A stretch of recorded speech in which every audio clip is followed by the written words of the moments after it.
The following podcast is run by a couple of former wheel turners and one pit guy. It's meant for entertainment, not so much information, but sometimes there's some good information. The opinions expressed are just, these are the morons on the show.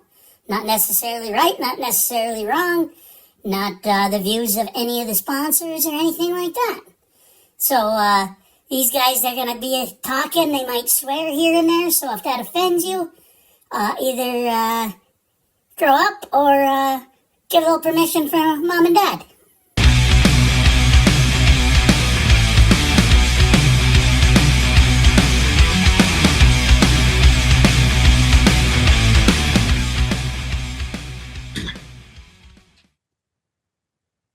All right, race fans, we're back. Episode number 234. Guys, I think this is the first time I've actually done a show from home in like 2 years. I mean, it's been crazy. I've been in the truck most of the time, in a hotel, at home, but leaving in the morning. So we got a little breaking news for some people at the end of the show. But episode 234 brought to you by Impact Health Sharing. So if you're in the market, right, if you're looking, it's open enrollments right around the corner. And if you're looking, I need health care, I need health insurance, I'm paying too much, I'm sick of going to specific doctors, your deductibles are too high, I probably have a great alternative for you. What you're going to want to do is get a hold of me on text message, Facebook. I mean, my number is 218-969-1380. Got a product called Impact Health Sharing. Great alternative to the rising cost of health insurance. Been able to save people literally thousands of dollars annually, and looking at deductibles right around $2,500 for the whole family. See, it's not $2,500 for an individual; it's for the whole family. So pretty sweet deal. Looking at about $600 per month. So it's worth checking out. I can get you a quote. I can get you the information. But Impact Health Sharing has been a great product for a lot of people. So we're back at it. Of course, Ryan Aho here. We got Coach Kraus. We got the one and only Bert Lehman.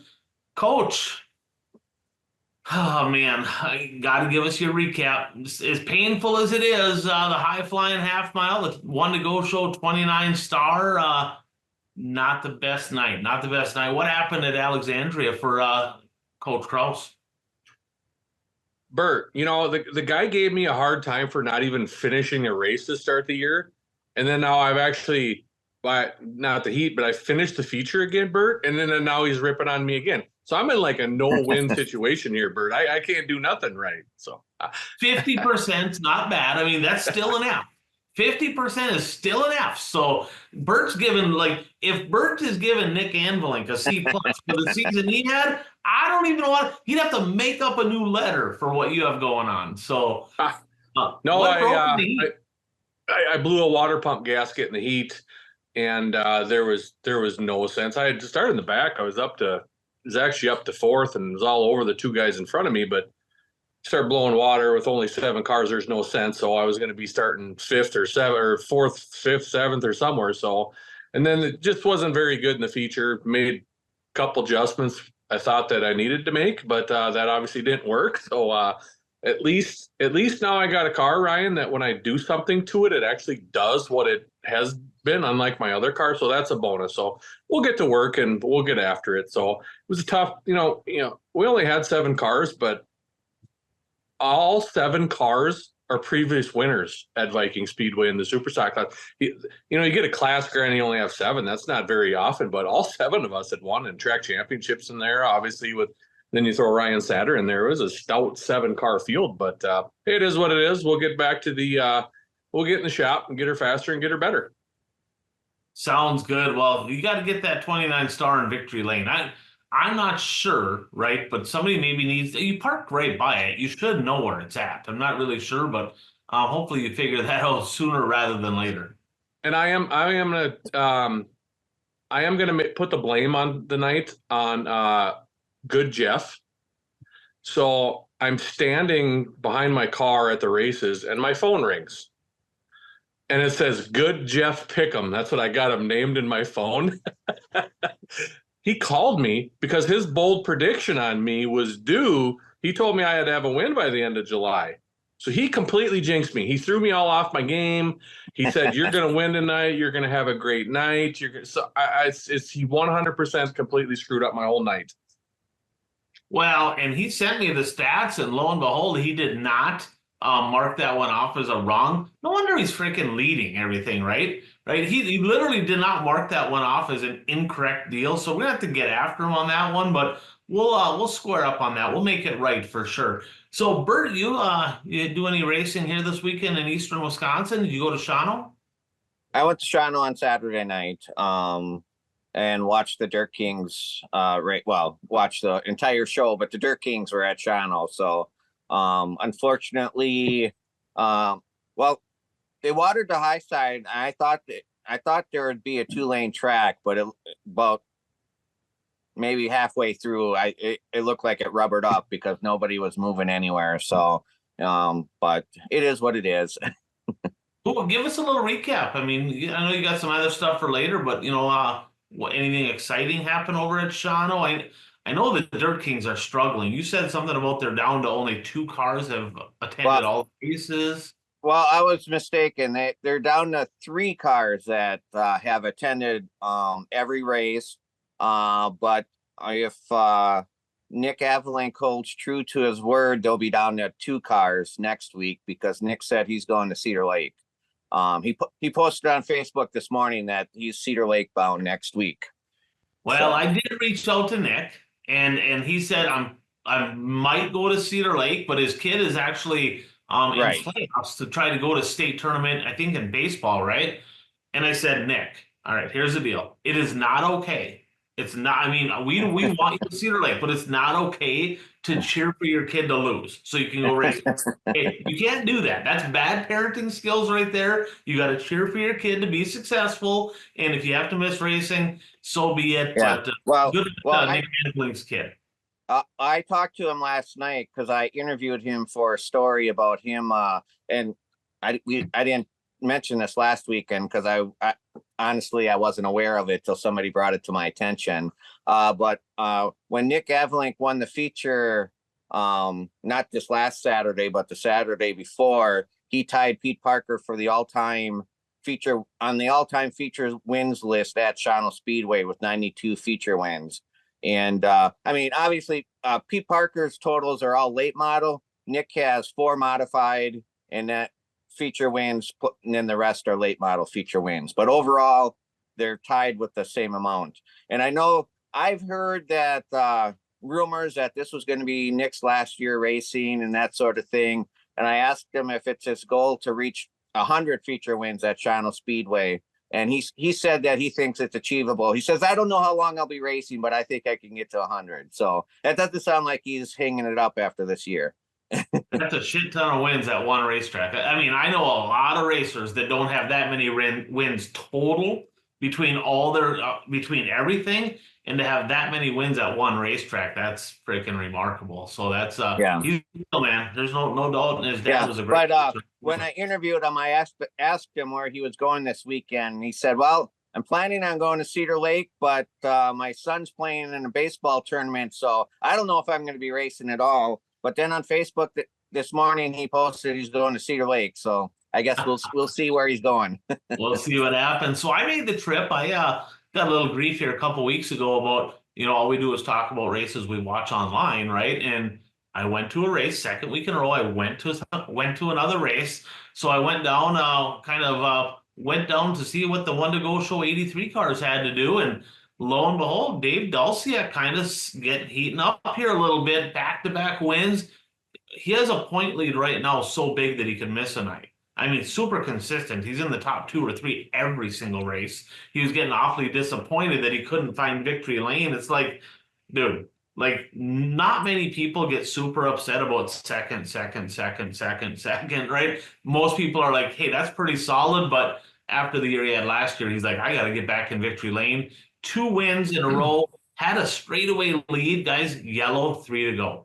And the guy that he's really competing against, Zuberbeer, he actually came from the back after, I don't know what happened, but he had to pull in the infield, went to the back, got to third, got to second, restart comes out. I'm like, son of a bitch. Here we go. He got next to him, but Dave had some poise there, held him off, and drove to victory. So congrats to him on that. And then his cousin Brian, who kind of have one of those predictions that he's going to get a win before Kraus. I think that might have been Chonga's prediction. I don't remember. But he got second in the heat, had a good run. One little error, and when you're that tight, that's what happens. But Kraus, tell me if you've ever had this happen. He started fourth in the feature. He gets to third, and he's all over the leaders. Like, his shit looked legit fast. Like, he's gonna win a race. That car's good. He got together with a guy, kind of split, and I don't know if he bent something in the front, but lo and behold, he ends up jumping the cushion, packs one of the wheels full of mud. I don't think he's felt that before. So, like, he literally went down the back straightaway, pulled over, stopped, thought he had a flat tire. He wanted to bring out a yellow, go change tires, come back out. They're like, guy, you ain't got a flat, but you do have to go to the back now. So it's like, oh, shit. So 17th to 4th, though, and would have had third. They had to go back a lap because there was an incident on the last lap, and he just passed that guy, but really good run. I mean, tied his career best finish the hard way. So pretty happy with how them guys did. So let's jump into it here. The top 5 stories of the week. Not too much happened. Nothing really exciting here over the past week. Probably skip that. Move on to the next thing. But I guess we got to do it. So we'll talk about it. Just kidding. There's some pretty cool shit that happened over the past couple of days. Brought to you by our friends over at Fastlane Motorsports and Powder Coating in Ashland, Wisconsin. Of course, Chris and the gang over in Ashland, they build the Galloper chassis. They do custom fabricating, powder coating, sandblasting. They service a lot of racetracks. Great group of guys over there that help anyone they can. Also, the proud sponsor of the #1 series in all of Wissota Racing, the Northland Superstock Series. I got to give a tip of the cap there, Dexton Cook. We're doing the show early, Sunday night, because I'm actually heading to Alaska. Granite City rained out. Dexton Cook crowned champion of the Northland Superstock Series for 2024. But he has a little bit bigger goals in mind. We'll talk about that in just a little bit, but congrats to him. But for all things racing, check them out. Fastlane Motorsports and Powder Coating in Ashland. So, guys, let's start with number 5. Did you happen to see any pictures or videos this past Wednesday from the Thunder City Speedway in Thunder Bay, Ontario, Canada? Dude, I am telling you, they had their Meet the Drivers night. It was a circus. It literally was unbelievable. 134 cars. And I talked to some folks up there, and I didn't get exact numbers, but they're figuring somewhere between 3,000 and 3,500 people in attendance. It's bonkers. I mean, it's absolutely crazy. The Split the Pot, the winner's share was just under $10,000 for the winner's share of the Split the Pot, right? And you look at all these cars on the racetrack, I mean, every single class, even the modifieds had 16, which that's been light. Everything else over 20, like 41 B mods. The culture reminds me of what racing used to be, right? We say that all the time. Oh man, I wish it would go back to what it used to be. Well, all you got to do is take a trip up to north of the border up to Thunder Bay. You'll get that culture. I mean, Bert, is there any tracks over in eastern Wisconsin that have a culture that is just absolutely booming, like it is up in Thunder Bay? Well, I'm not exactly sure what their culture is, but as far as car count, I mean, I've talked about this on the show before. 141 Speedway, I mean, they get 150 to 200 cars every week. I mean, it's just crazy how many cars that they get. I'm not quite sure what the racing culture is like as far as fans and that sort of thing. And I know one thing that you often hear from people as to, you ask the question, why do drivers go to 141 instead of other racetracks? Well, 141 has a bar there. So to get paid, you have to go up to the bar to get your winnings for the night. And so, it's kind of the atmosphere. I think it's kind of the atmosphere after the races up in the bar that attracts some of the drivers to that track. And, the drivers and fans can mingle together then, up in the bar afterwards. That's a big deal. That helps. I mean, let's just face it. Any event where you serve alcohol, that's probably going to bring in more people. And I'm not talking just beer. They have a full bar, like you said. Yep. So I don't know what the fan count is there, but I can tell you right now, And nothing against any of our tracks, but you take Grand Rapids, Superior, Hibbing, Proctor, and you add their weekly car count or their weekly fan count together, that still doesn't equal what they get in Thunder Bay on a Wednesday night. So maybe it's just because it's new again up there. I'm not sure, but hey, tip of the cap north of the border. Super excited to see what they have going on up there for sure. Updates. I don't really do this on my computer very often, and I got shit happening here in the background. She's gone now. She's gone now. So, Kraus, I mean, I saw you guys' car or fan count, right? And I get it. It was dang near 100 degrees down there in Alexandria. I mean, but do you guys remember there used to be a time where it didn't matter, right? 100 degrees out, 95 degrees, people still came in droves.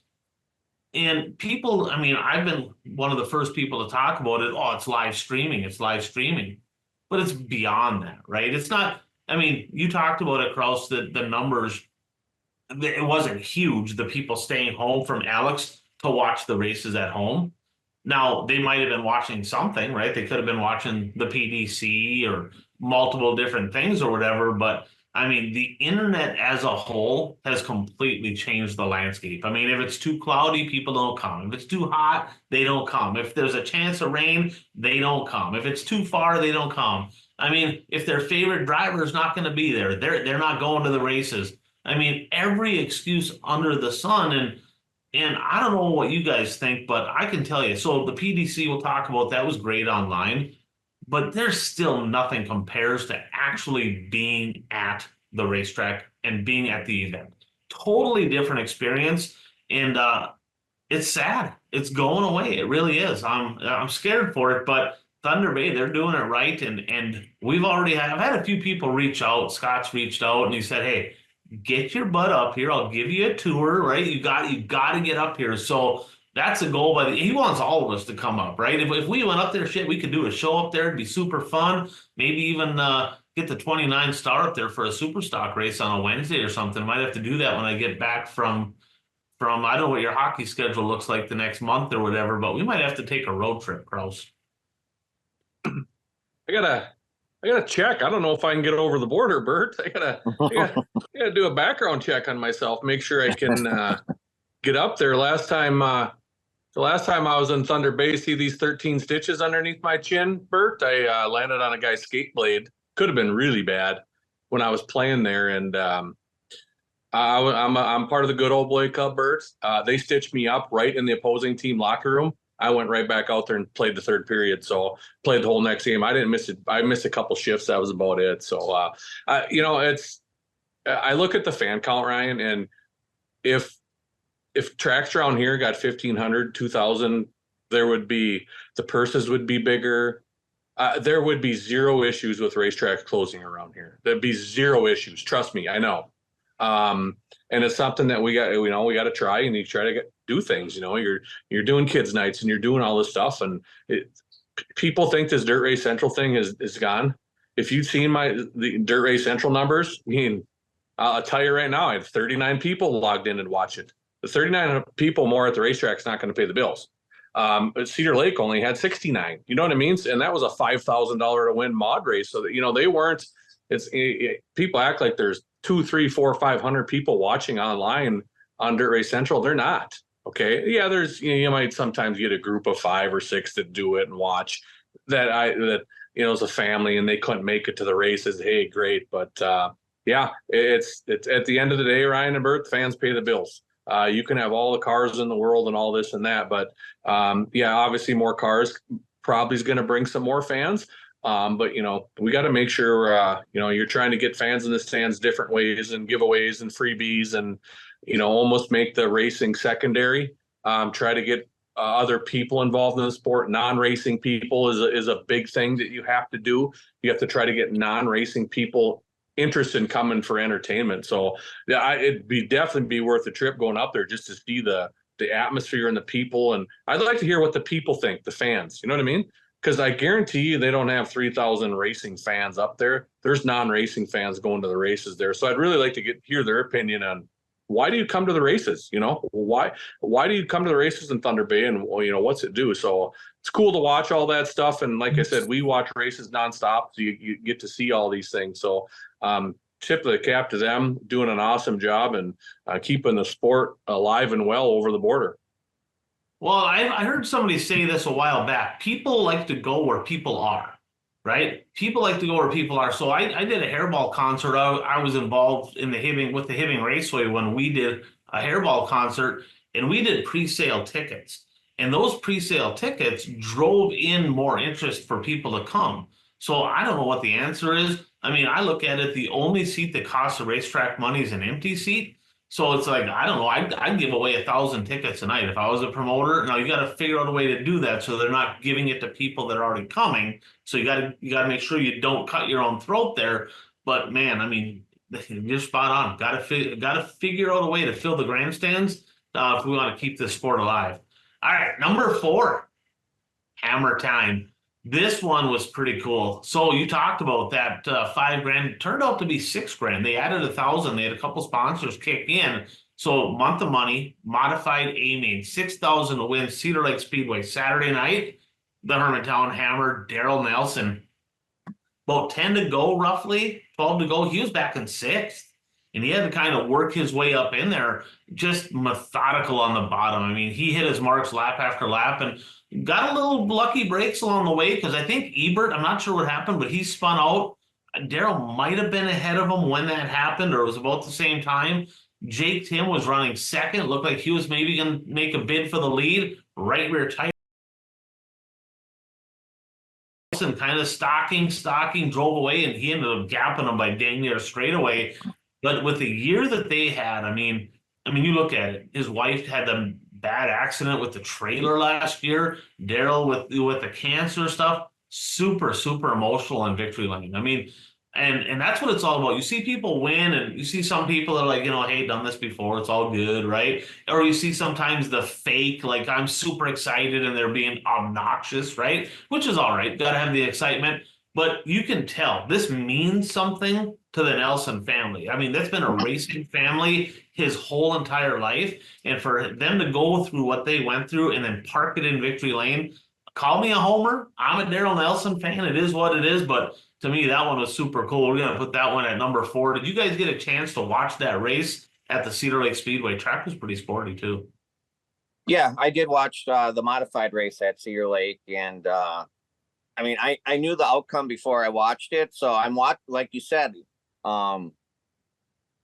there's like 10 laps to go, and it's like he's in 6th place, and I'm thinking, I knew he won, but it's like, how did he win? He's in 6th place with 10 laps to go. Well, then a caution came out, and the 04 car, who was running 2nd or 3rd, he couldn't continue because something broke on his car. And so then he was up to 4th, and then there's a couple late restarts, and it was a good race between Demo, Tim, and Nelson the last 3 laps. There was that one move where Tim drove between the two of them and did a slider up on Demo. So, but yeah, overall good racing. And yeah, Nelson was very emotional in victory lane. I mean, he had to take the headset off for a second just to gather his thoughts and compose himself. Yeah, that's super special to see. So congratulations, Daryl Nelson. One of the best to ever strap in, especially in my area, right? Northern Minnesota, the Twin Ports. I mean, that area, Daryl Nelson, when you think dirt track racing up there, one of the names that comes to mind is Nelson. Super excited, 3rd generation, right? Cade Nelson, he's getting her done too. So we as race fans up there get to see another generation of really talented race car drivers. All right, number 3, the Posse Strikes at Williams Grove. Night number 1. How about this? So David Gravel, front row, does not win. As hot as he's been, does not win. Night number 1. Local driver TJ Stutz drives around him on the opening lap, and Gravel was there. Gravel was there. In fact, with like 5 to go, he passed him and hold on to the lead. But first ever World of Outlaw sprint car win for TJ Stutz. And quite honestly, I watched a lot of World of Outlaw stuff. That's probably the most notable. Kind of a good race the next night. Shots and Gravel kind of battled it out, but them first-time winners are pretty cool. Did you guys get a chance to watch any World of Outlaw sprint car action at all over this past weekend? Yeah. How many races did they race this last week? So they ran 3. They got one going on as we speak. So I'll just give a little recap here. If anything triggers. So at BAPS, they ran BAPS. JMac got it done there. Gravel second. Sheldon third. Williams Grove. TJ Stutz. Gravel Macedo. And then night 2 at Williams Grove. Gravel, Shots, and Brent Marks. So gravel 2 seconds and a first. And I don't know. He hasn't done anything yet tonight, but he extended his point lead. Now he's at 100-point lead. Just a little bit ago, it was super close. Now he's been so good. And he got his 100th career World of Outlaws sprint car win too. So that's a big one right there. But I tell you what, is that bigger, or is a first-time winner in TJ Stutz a bigger moment to you guys? I think a first-time winner in Stutz, just from the fact that, I don't know if you watched his post-race interview, but, he just said, I go to work every day. This is golf for me, meaning, this is just my hobby, and I get to race with the World of Outlaws, and I just beat the best of the World of Outlaws. And, the PGA, they're not going to let me play in their tournaments, but I get to race against the best of the best in the World of Outlaws. So, he was very appreciative and aware of what that victory meant. Yeah, spot on. Kraus, give us an update. I know you're kind of watching, racing there. What's happening? What are we missing? No, we're not missing nothing. I think I was going to say, Bert, I think, locally with the Stutz kid, but I think the rest of the world's looking at going, David Gravel sending a statement right now to the rest of the World of Outlaws. He's like, I'm going to take this point lead, and there's nobody going to come close to me. I was looking at stats today. I think he got 12 or 13 wins on the season. I think the next guy, Shots got a couple, Schuart maybe got a couple. There's no one really even close for as far as wins. He's got a couple, maybe 1 or 2 high limit in there, but he's got a bunch of outlaw wins. So to me, I think he's locked down. And he's a serious guy. David Gravel's a serious guy, and he's locked in right now. And he's like, I'm going to stretch this point lead because I don't want it coming down to the end of the year. So he's definitely sending a statement right now to the rest of the Outlaws. Yeah, and Knoxville's right around the corner, right? So, he just made a statement at Eldora last week. All the high limit guys, all the World of Outlaw guys are all there, and he gave them an absolute ass kicking and brought home $275,000 in 2 wins. So this whole, I've heard people say, well, Sweet's not racing World of Outlaws anymore and whatever. Well, he just whooped the shit out of them. So there's that, right? World of Outlaws kind of dominated that deal at Eldora, to be honest with you. Knoxville's next on the hit list, and let's see what old David Gravel can do at Eldora, see if he could extend that. And Sweet was racing at least in 1 or 2 of the races this past week. Did you see him when his brakes went out? I did not. I missed that. Oh, yeah. He just plowed in. I can't remember who it was, but he just plowed in. Oh, it's Hot Sauce. Just plowed into him going into the corner. And then they interviewed Sweet afterwards. He said, I had no brakes. I feel bad. I had no brakes. I couldn't do anything to avoid that. That was at BAPS, wasn't it? That was the first night. I did see that. Seems like it was like 3 weeks ago, but it was beginning of the week. So I did see that. Yeah, you're right. Well, and then I just want to make a comment on the race at McFadden one. He has that tradition. He drinks out of his shoe after, and I don't know if you watched it, but he poured the beer in his shoe, took a drink, and then he spit it out right away. All right, Kraus, I got something for you. All right, Blair is your crew chief, diehard 29 Star fan. All right, I want a verbal commitment from Blair. Okay, I want you to talk to him that if the 29 Star parks it in Victory Lane before the end of the year, Blair's got to do a shoey because I know you're too much of a pussy. Oh, Blair will do it. You know that. And he'll pour an Old English 40 ounce in there, and he'll do it. I know for a fact he'll do it. Say, hey, you called him out, and let's maybe make a bold prediction. We'll get her done. There we go. All right, Blair doing the shoey when Coach Kraus parks it in Victory Lane. I like it. Number 2, Tyler Peterson. You have company. He was light years ahead of everybody else in the Wissota late model national standings with, I think he's got 13 wins on the year. And it kind of looked like, man, oh man, Searing's not racing a bunch, just kind of specials. Is he just going to cruise on to another back-to-back title and just win this thing easily? Not so fast, right? So everybody knows Shane Sabraski, not so quietly, has been pretty darn good here the last couple of weeks. 7 of 9 guys this weekend. He started 9 features, won 7 between the late model, the mod, and the super stock. Sabraski right now has 11 wins in the late models. Now keep in mind, it's your top 20 shows in the WISSOTA late model division, not top 30, right? We're only in the beginning of August now. I think it's pretty fair to say there's a realistic chance the 7, 8, and TPO could both eclipse 20, and then it's going to come down to car count wins is what it's going to come down to. Sabraski also has 9 in the mod and 12 in the super. All kinds of stuff popping up here, boys. All right, but here's the deal. He's not the only one. Dustin Strand, guys, has been really, really good. Really good. This weekend, 3 NLRA shows. Thursday at the Victory Lane Speedway up in Winnipeg. Friday at the River City Speedway in Grand Forks. Saturday at the Devil's Playground in Devil's Lake, North Dakota. Dustin Strand swept the weekend. Oh, and by the way, he passed Tyler Peterson to win in Grand Forks. Okay? He's at 9. So Strand is at 9. So you have a 3-horse race here. Could this be the best battle in all of WISSOTA racing? Because Kraus said here a couple weeks ago, national points are done. It's over. It's done. Might want to recant that in the late models. I'm telling you what, this could be close. Is this going to be the closest battle coming down to the wire in your guys' opinion?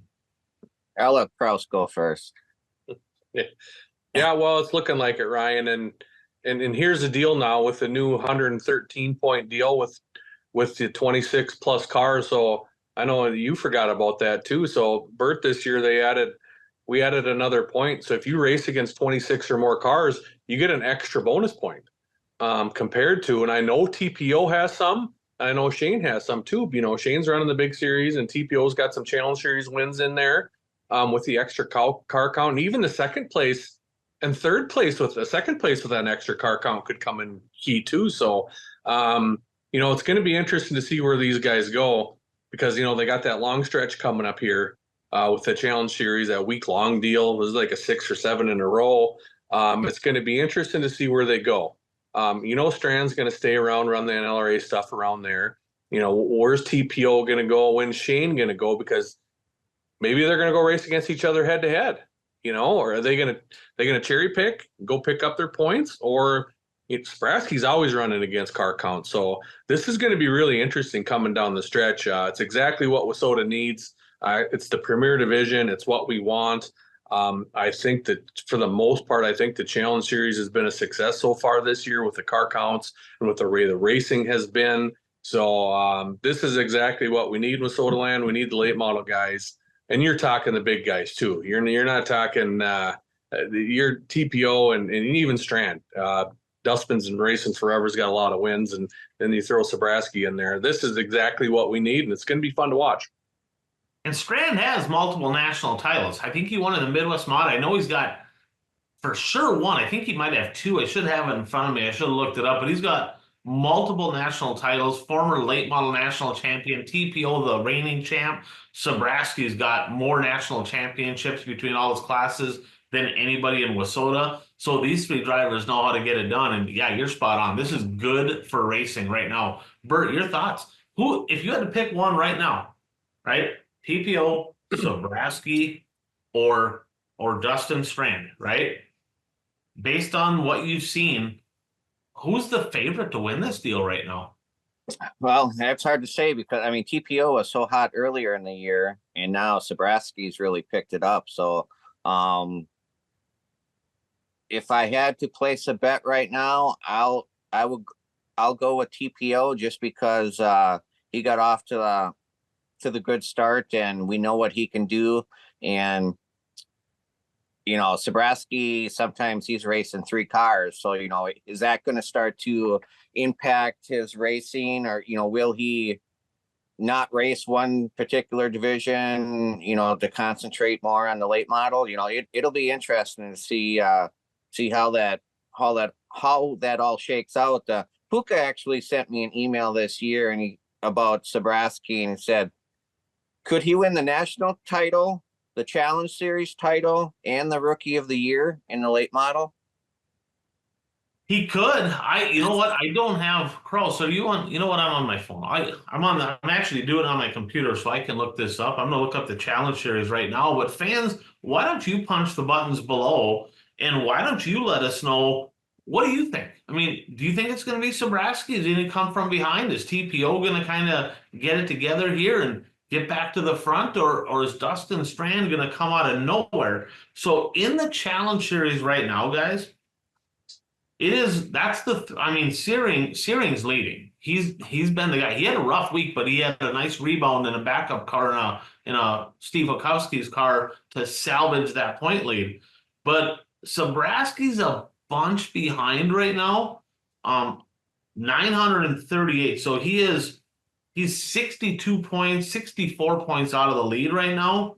He has 10 events. Searing has 10. So Searing and Peterson, they started out so dang good the first couple weeks, but it's possible because they got freaking 6 nights. That XR Northern Storm deal coming up, that is 6 straight nights of Challenge Series racing.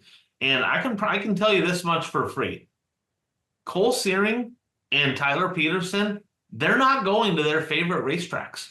They're going to racetracks that they're not like, and they can win anywhere. They're very talented, but they're not going to tracks where they're super comfortable at.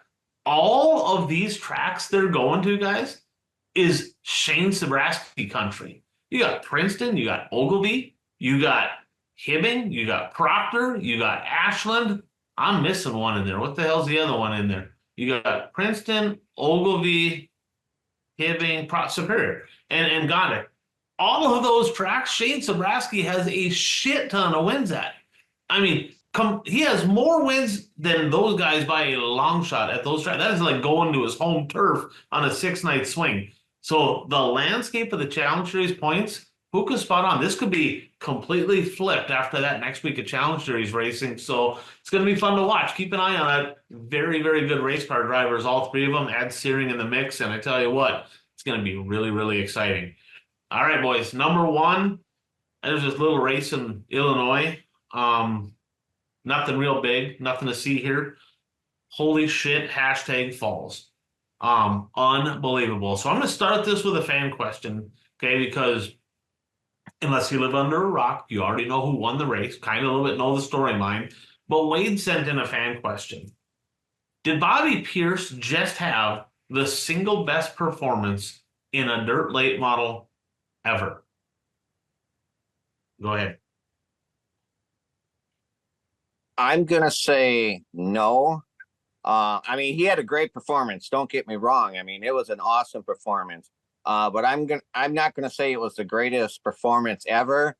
I mean, I don't know about some of the past performances that I'm actually comparing this to. And part of the main reason I'm saying this is he doesn't win that race without all those cautions. You take those cautions away, he doesn't win that race. So I don't consider that it dominant just because of all the cautions. And I know you guys are going to disagree with me, but that's fine. Well, I am, because I'm going to ask you this. I'm going to counter that with a question. Does anybody ever win from 24th without, advantageous cautions? Is that a thing? Well, you have to have some cautions that favor you. But I mean, there's a caution with 3 laps to go, and he was not going to win that race because he was battling with Marlar, and Marlar wouldn't let him get away. But then Bishop brought out another caution, and that's the one that got him the win. Yeah, one of those cautions about lap 60 right around there was him, and he got put to the back. So they were all for him, right? But yeah, that one definitely helped without that caution. But I think that's a storyline anytime when you win from the back. You got to have some luck, right? You got to be good. You got to be fast. You got to hit your marks. You got to do the right things, but you have to have a little luck to make that happen. So, okay, so I'm going to ask you this. So you said no. Which one would be better? Well, that's I don't actually know of all. Bloomquist and Eldora that one time when I don't know if he was leading at the time, but the whole window net deal, and then they put him to the back and in his post-race interview, he said the show would have been over, so they had to put me to the back. He would have lapped the field. He would have Yes. lapped the field, Yeah. for sure. I mean, that was definitely a dominating performance. And I don't remember that. I have to go back and watch that now. I'm pretty sure we can find that online. I guess I don't even, I'm sure he had a caution or two in there that probably stacked it back up, but I'm not positive of that, but he was unbelievably fast there. So Kraus, what's your thoughts? I mean, so Wade's question there, was that the single best performance in dirt late model history? Well, I'm thinking, I want to know where Bloomquist started that. I'm trying to look it up right now. What year was that? The Bloomquist 14. deal? 14,100. 2014. Was it the World or was it the Dream? Oh. Right, Bert, you were there, weren't you? No, I wasn't there. It was the World though, wasn't it? I don't know. I'm pretty sure it was the World. Because I know in 14 he won the World. It could be. I'm trying to look for. Here's the World here. He won the World in 2000? Yeah, they don't have results back then. The hamsters weren't running quite then yet. But I remember watching the race. I don't believe he started in the back. I really don't, because he was checked out. Then the window net came down, and that's the interview he had. He said, "You just witnessed the world's fastest late model." Is basically what he says. And I'm sitting here looking at it, and Bert's, is it easier to do on a half mile? Is it easier to do on a quarter mile? I don't know, but I know Ryan and I talked yesterday, and it's like that's been Bobby Pierce's Achilles heel for how many years now? It's the only race that kid wants to win. To be honest with you, it's the only race he wants to win. And he's coming through the field, and we're like, this thing's over. And then he roasted it in underneath that lapper, and then McCready was just arcing it to come out, and he clipped McCready, and he tried to keep going, and he didn't. He fessed up to it, and he said after the race, that was my fault. I didn't mean to get into the Rocket One there. He did mean to rip off the Rocket One's Batwing about 20 laps later. He did mean to do that. So I think the Pierce one, I remember watching the Bloomquist race. And he just drove right by everybody. But considering 28 cars, rough hammer down cushion, rolling the bottom, things happen so fast. There's carnage all over the place. So much can happen there. It's got to be one of the top moments ever. I mean, I watched that race last year with Marlar when Marlar went from 22nd to wherever that was out east. That was a heck of a performance, but this was nothing like it. It was absolutely unbelievable. The storyline, everything to boot, just how his week started on the Castrol deal, taking a provisional. I mean, the whole 9 yards. It was, and then have him come through. We were taking bets. Races were over at Viking Speedway. I had a ton of people in my trailer. We're all watching it. Ryan Schmitz came over, and we were sitting there hanging out watching the race, and we're taking bets. Corey Litton, my announcer, was in there. He's like, he's gonna win it. I'm like, he ain't gonna get in the top 10. I said, he's gonna crack the top 10. And then Thornton screwed up, and I thought he had the car to win it. So it was just watching it. It was unbelievable, the performance he put on, and it's got ever since that Bloomquist deal. Like I said, I'm sure there was stuff back in the day, but that was one of the best performances that we're gonna see in a long time. And I agree with that. I mean, it was one of the best. I don't know if it was the best. That's all I'm saying. But well, you're the old duffer here, Bert. You should remember back in the 40s and 50s when they were running late models, what was going on. And well, now I lost my train of thought. Hopefully it'll come back to me. Start talking. Well, just to recap the week, right? So Kraus touched on it, how the week started. They had the Castrol Flow Racing Night in America on, I believe it was Wednesday, right? Bobby Pierce goes out and hot laps, blows a motor, like his fourth or fifth in the last 6-8 weeks or whatever. So he's had some of it self-inflicted by the crew or whatever, but he scattered a motor. Fortunately for him, it was not in time trials. It was in hot laps, so he got to bring out another car. And didn't have he had a good night. They had 65 cars, he got fourth. So, it was a good night. Not a Bobby Pierce good night, but a good night. And RTJ, though, you think about Fairbury, I mean, that was an incredible race. So RTJ gets in the Rumley ride, and he's in that for this past week at Fairbury, then at the USA Nationals. He wins that from 15th on a last lap pass. He gets by Shannon Babb, who's a hometown hero, right? Babb. They just love him at Fairbury, and he's leading on the last lap. And lo and behold, here goes RTJ from 15th to steal the thunder. Well, then come the PDC, right? And they had the mods there, and the mods, Michael Long won that. I mean, good field of mods, 58, but that's not the show. That's a support class, as much as I like modifieds. But they had 4 prelims. So how the format works is they run night number 1. They have time trials. They separate them out into 4 qualifying races. Interesting, right? So the Reaper Ryan Gustin wins the first one. The second one, Brian Shirley looked like he had it in the bag. Here comes Brandon Shepard banging the boards. Last lap, just unbelievable pass to win. Qualifier number 2. Marlar, who's been struggle bus as of late, he wins qualifier 3, and another hometown boy, the high side hustler, Jason Fager, wins. But here's kind of the storyline after night number 1. Guys, in your mind, who are the top 4 super late model drivers right now? In your opinion, this year, right now, if I said just list the top 4 today, who would your top 4 be? Pierce, Moran, Huddy, and RTJ. Well, they didn't even make the feature. They all had to go to the B, right? Pierce broke a drive shaft. RTJ got buried because the time trials got up in the hunt. Moran was on the outside looking in. Huddy had the incident there with, with Millwood, wasn't it? And probably a little aggressive on lap 1, or like lap 2 or whatever of a 25 lap race. Probably should have waited. I mean, Millwood got into him, but probably didn't need to thread the needle there. I get it. It's falls. You're on the chip. But also, JD didn't make the show. Turbo, right? They weren't in after night number 1. So you're looking at it going, literally the top drivers are not even in the race. This is unbelievable. And then they come out, they have their B mains, they have the LCQ, and the story's written. Bobby Pierce, 24th to battling for second. He was going for second there, wasn't he? I think, or was he going for a third? He was up to second or third when he got together with T-Mac. Somewhere in that neighborhood, second, third, whatever it was. And he gets all the way up in there, like 40 to go, makes contact, goes to the back, which I think was 19th, I believe it was. And come back and pass the thrill for Mooresville, Nick Hoffman on the last lap. Emotional. See, going back to the Daryl Nelson deal, right? The raw emotion in Victory Lane of what it meant to him. This is why I would put it in this would be my number 1.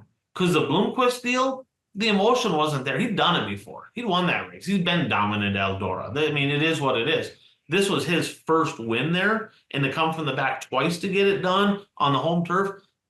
Do you guys have any idea how many people in that place boo Bobby Pierce? It is unbelievable, right? Even the people that boo him were cheering after that win. That's what you know, good race. And I mean, somebody mentioned this in our group chat, so I won't take credit for it. But I mean, this is equivalent to Earnhardt winning the Daytona 500 for the first time. I mean, even the announcers wanted him to win. I mean, they were begging for a caution when they were mired in traffic. They wanted a clear track so Pierce could make the passes that he needed to get the victory. I got a question for both of you. This one, another fan question. I'm glad you brought that up. So it segues right in. So this one come from Jeff. Not this Jeff. Uper Jeff, okay? He's like, Ruben, I think Ruben might have had an orgasm. I'm pretty sure. Like, I mean, he was literally beside himself, right? He's like, he goes, we had to turn the volume off. It was like Ruben was just absolutely unbearable. I couldn't even listen to him. It was just ridiculous. And I'm sitting there going, I disagree. But I mean, you guys tell me what you think. Ruben's passion, right? And Mike Norris, the announcer there, was their passion, did it add to it? Was it good? Did that make it that much better? Or was it unbearable? Like, holy shit, fanboy, settle down. What's your thoughts? I mean, I like an announcer who has some passion. I mean, I think to be effective as an announcer, you have to be knowledgeable and you have to be passionate and you have to be able to convey that to the fans. I did feel that at some points he did go a little over the top, but I mean, I'd rather have that than somebody who's just, well, so and so took, you want some excitement. So I'm not gonna discredit him for showing emotion and excitement. Kraus? No, he was possibly just witnessed the greatest performance in the history of dirt late model racing. You better be excited, and you should be excited. There's absolutely, it's the way it should be. And getting back to the booing Bobby Pierce, he was coming back through the field. Michael Norris goes, I don't even think the Fairbury fans are going to boo him tonight. I don't know if you guys remember that, but he knows. He's there. He's the hometown track guy. He knew what was going on, and that tell you what, that back straightaway was going nuts when that camera came across. You could see all them. So just reading up on the Bloomquist deal. So Bloomquist started 5th that year, took the lead right away, and on lap 19 had the window net penalty. He dropped back. It says he dropped back to 28th, so they must have started a bunch of cars. He took the lead on lap 72 and put a half a track on second place for the win. So obviously a big time performance, but reading this and now they're kind of recouping. Bobby Pierce's was better. There's no doubt about it. They're definitely, it's almost a 1A and a 1B. There's no doubt about it, but both cool moments, especially Bloomquist, it's at Eldora. That's what everybody wants to see. And everybody wants to see Pierce at, whether you love him or hate him or you don't, you're booing him or cheering. They want to see Pierce win the PDC. And both of those drivers, probably the most polarizing driver of their time, right? Because Bloomquist, you either loved him or you hated him. There was no in between. Bobby Pierce, same thing. You love him, you hate him. There's not a lot of people that don't have an opinion on either one of those two drivers. But boy, he turned a lot of fans and the emotion in Victory Lane. He's like, I don't usually get too emotional down here, he said, but this one means a lot. And to do it the way he did, I mean, congratulations, Bobby Pierce. All right, boys. Any All right.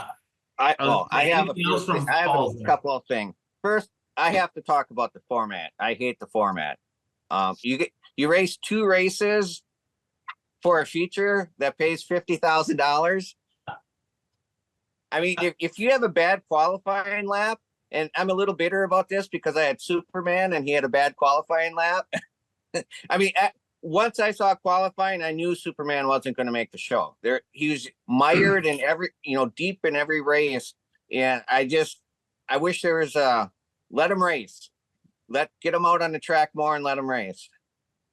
Are you thinking like the old school Cedar Lake USA Nationals double heat format, that type of deal? I love that.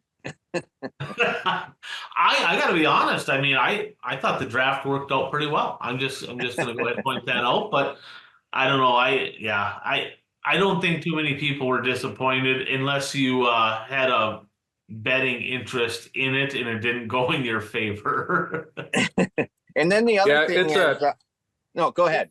One thing, Bert, those B features, okay, taking the top 2 out of those last chance showdown, that is darn near impossible. The track's usually not as racy at that point of the night. And I missed all 3 of those. We had stuff going on, but obviously at Viking, but you got to take the top 2 in that deal. And then plus your preferred, a couple of them Bs were loaded. I mean, absolutely loaded. So the format, I get that, Bert. I think that's one thing, USMTS does. They're always taking like 5 or 6 out of B features, but they also transfer in less, which I don't agree with because I'm all about cars being less on the track this day and age with how things cost, tires and fuel, the less laps you put on your stuff. I'm about that. But that top 2 at them shows is super, super tough. It's awesome for the fans. It's super exciting for the fans. But from a driver standpoint, tell you what, like Bert says, you like Davenport, bad qualifying lap. He should have basically loaded up and went home for the most part. You get in a tough showdown, you get a tough B, you're loaded. He's got no provisional. You got to go home. Well, then they had the LCQ, right? So I don't know how many transferred out of the B to the LCQ. So they did have another shot. If they finished high enough in the B main, didn't transfer, they still have the LCQ. But I mean, you look at it, Pierce knew he had a provisional. He's like, nah, I'm just going to go out there, kind of tool around and pull off. Hudson O'Neill said, "No, I'm starting deep in that B main. Fund meter's pegged. I'm out. I'm gonna save my shit." What's your thoughts on that? Right, so you're there, right? It's that much to win, big show, crown jewel, packed house, and you don't even try. I I don't know. I'm a Huddy fan. You got the right number, but I don't know. I mean, I get both sides because of the cost. You're starting deep, loaded B main, probably not going to make it in more than likely without some luck. Should he have at least give it the college try, or did he? What do you think? Well, you know my opinion on this. Yes, I think you should at least give it a try. I mean, I understand their reasoning. You know, you're deep in the race. You know, better chance of getting caught up in some melee that's going to cost you money. But I'm sure he had fans there buying merchandise and that sort of thing. And I mean, you kind of owe it to your fans to at least give it a try. Dude, his fans were pissed.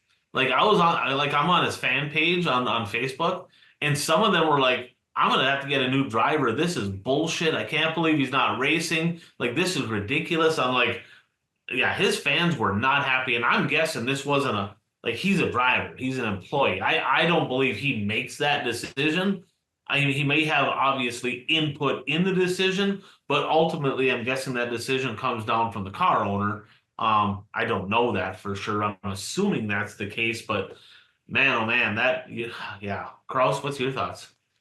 Yeah, I know it's a tough deal. Bert said it with the fans, and so did you, Ryan. It leaves a sour taste in a lot of fans' mouths. You're like, forget that. I ain't buying his T-shirt. And a lot of these guys go up and down the road with their merchandise sale. So, and especially he just changed teams. You know, he's got new shirts, new car, new everything. You had a chance to go on out there and put on a show, and all the people at that place, you might be able to pick up steal a Bobby Pierce fan or steal some fans. You know how racers are. Or fans are. Look at Bert, you know, we're changing. I like this guy. I like this guy. You know, I got my Ricky Weiss hat on today that I just bought because I want to support Ricky. You know, I know Ricky and I'm going to help him get up and down the road. So it's at least give it a try.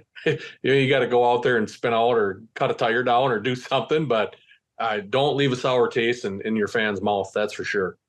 Yeah, I agree. I mean, I get it. I understand the financials behind it. I get all of it, right? But I mean, this is the entertainment industry. I mean, you look at Bobby Pierce. Bobby Pierce, I mean, he's racing for points. He wasn't going to pull off, but I mean, a lot of people might have said, shit, I got to go to the back, and you're just going to kind of, well, we'll take what we can get at this point. Well, that's when stories are written, right? When adversity hits, who can overcome that adversity? And RTJ 15th to first at the Castro race, he had a legit shot to win that deal. He was up to second, had a very, very good shot to win. I think he knocked the drive shaft out when he smacked the fence there. But I mean, that's what the crowd came to see. It's Fairbury. When that place is good, you want to see passing sliders, you want to see all kinds of shit. And yeah, that was a tough deal for Huddy not being able to race. So go ahead. Before we move on, have you guys looked at the payout for that race through the entire field? Did. It's not a very good payout other than the top. Yeah, and they're all kind of that way. I mean, it's right on par with pretty much every 50 grand to win race. Was it 50, 20? Is it 12 for third or something like that? 15 maybe for third?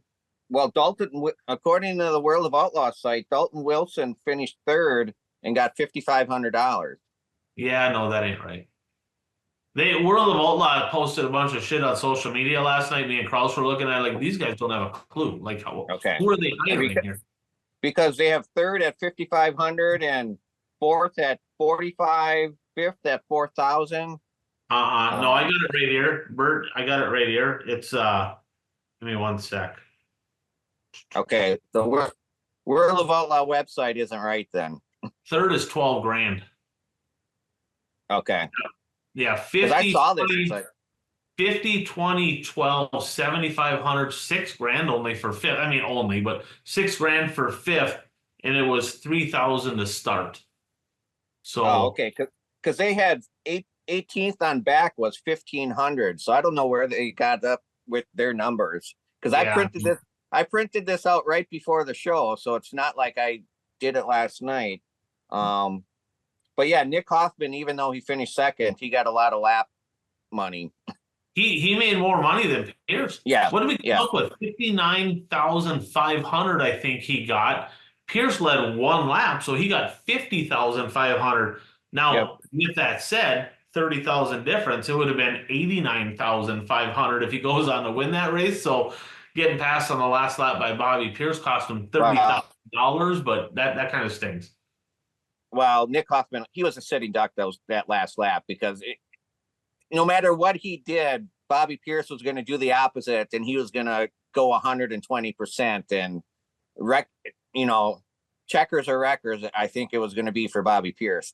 And Hoffman's not that guy, right? He's not the guy that's going to absolutely haymaker him back to, I'm going to wreck his shit to get the win here. He's not going to do that.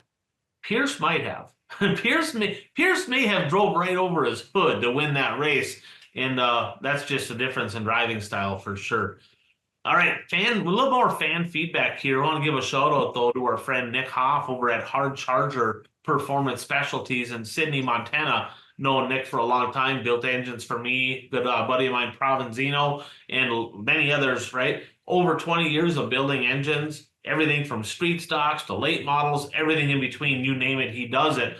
Also does gears, has a dyno there. If you're over in the Sydney, Montana area, there's not a lot of places a dyno and engine. He has a dyno where you can schedule time, tune your shit up. Also, if you're a WISSOTA guy, you have a crate engine, you need it fixed. If you're out in that area, he's the guy. Get a hold of him. He's certified through WISSOTA to get those crate engines fixed. But Nick Hoff, his number, by the way, 406-478-4437. That's Nick Hoff, Hard Charger Performance Specialties. Thanks a lot, Nick. All right. So I got one here. I got this one from Dustin last night. And he said, boy, I think I saw the biggest screw job I've ever seen in my entire life. I'm like, oh boy, this is going to be good. What do we got? He's like, did Joe Chisholm get robbed of the win in USRA modified action at the Deer Creek Speedway? So, little storyline here. What happened is there's a yellow with about maybe 10-ish to go, somewhere in that neighborhood. I don't remember exactly what lap it was. He's the leader. They got a start zone, big wide start zone, double cone deal, one kind of in the middle of 3 and 4, one on exit. Well, by the video, he fired half a car earlier than the cone. Definitely, in my opinion, and I'm a Joe Chisholm fan, I like watching him race, but he fired early. Their rule is that they don't throw a yellow. They go until they go. And then if there's no yellow, they dock you 2 spots at the pay window. It is what it is. If there's a yellow, they dock you 2 spots on the next restart. Well, he got called for the jump, and they talked about it, and they're like, oh boy, here we go. So just to let you know, if there's a caution, Joe Chisholm going back 2 spots, they called him for jumping on this deal. Right call or wrong call, and your guys' thoughts on start zones, or should the leader start the race? Well, I mean, if the rule is you can't fire until you cross that line for the start zone, technically by the rule, he broke the rule. But the thing is, the cars behind, he didn't add any space between him and the cars behind him. They must have all fired at the same time. They did. I mean, like you said, if you're going strictly by the letter of the law, if you're going strictly by the rule, they made the right call. Now, I think it's a horseshit rule. I think it's nitpicking. I think it's as dumb as freaking WISSOTA stickers on a wheel. But at the end of the day, it's a rule, and they did get somebody earlier in the night. I don't remember what race it was, but I had some people reach out and they said, yeah, they're picking and choosing, right? They're sometimes they let it go, sometimes they don't. Now, he goes on to get second. His brother gets the win. That one's probably got to be a little painful, right? He's got to be a little bit more pissed off that his brother got one for free, because he was gone too. He had over half a straightaway lead. I mean, he was dominant in that race. Kraus, your thoughts on this deal? Yeah, it was. He left early. There's no doubt about it. So if that's the rule, that's the rule. They're sticking to it. First off, this isn't NASCAR. We don't need start zones. All right. If you want to have your cone sponsored, your start cone sponsored, I have zero issues with that. You should. But all them start zones doing, especially we're all younger. Most of us, you don't have experienced racers. Once that leader gets to that first start zone, what are you doing in the back, Ryan, Bert? You're getting ready to go. Now, if he decides to go in the middle or towards the end of the start zone, those guys behind you don't care. They're coming. Okay. And you're going to accordion effect, you're going to double things up. So put one cone down there. Hey, there's a cone in turn 4, fire near or around that cone. You know what I mean? And it's a judgment call now. Yeah, obviously fire in turn 3, that's not near the cone. So so everybody knows once that leader starts getting towards the cone, now you know what I mean? It's I think it keeps things more uniform. It's easier, you avoid the pileups, stuff like that. And then when the leader hits the cone and fires, green's out, let's go. I think that's just the easiest. And like I said, especially a lot of young drivers, the start zones. Like I said, this isn't NASCAR. Okay, you have the best drivers in the world at NASCAR. Supposedly, they're used to that start zone's a different deal. But I'm not a fan of the start zone, and he definitely left early. In my opinion, this would be like somebody driving on the road at 32 miles an hour in a 30, and a cop pulling you over, say, "You're getting a ticket. You're speeding." I guess. I mean, 32 and a 30, that is definitely against the law, right? I mean, it clearly says maximum speed limit 30, right? But typically you don't get a 32 and a 30 speeding ticket. That's usually not a thing, right? Same thing here. Leader should start the race. I mean, I get it. I mean, I think we're all in agreement. I mean, a rule's a rule if that's what they go by. And based on the rule, he did jump. There's no question. I mean, the video shows it. I mean, it's clear as day. But unfortunate situation. Fortunately, it was I don't think it was a huge show. I mean, it wasn't like it was a 20 grand to win or 50 grand to win. It was a regular night, but we want to win them all. But I guess he'll learn from it. And next time he'll just stack up the field because he'll wait till the second going and just piss everybody off and go from there. So there is that too. All right. The next one we got here is from Tucker. And Bert, I know Donkey Award to Bert. It says I sent him a Facebook message last week. He did. He doesn't like me, so he did not mention my issue. So Tucker, me and Kraus like you. You're a super stock guy. Bert does not. He don't like super stock guys. So it just is what it is. Just no. Kidding. He did send me a message on Facebook, and I was gonna mention it last week, and it's a donkey award on my part. I'll take it. So Tucker Quinn, Jim Falls, Eagle Valley Speedway, not this weekend, but past weekend. Holy shit, did he wad up a car. Got together with a guy, I don't remember who it was. Kraus, you might remember who it was, but he got together coming into 3. They got a wall opening there, and he KO'd. He went from, 80 miles an hour to 0 instantaneously. And I mean, it flat out folded the frame horns over. That car's flat out junk, right? I said, "Oh, how you feeling?" He goes, "A little sore, head and neck restraint." He goes, "Thank God I had one. As abrupt to a stop as I came, that could have been an ugly deal." So glad he's okay. Unfortunate that he's kind of, he had a pretty good hot rod there too. So unfortunate to see a car wrecked. Said he's going to have another one together, hopefully by invite time. But he kind of come out with a question. He goes, "Is there a time? I mean, should racetracks should the drivers be just talking to racetrack promoters and saying, look, we're not racing there till you fix your shit?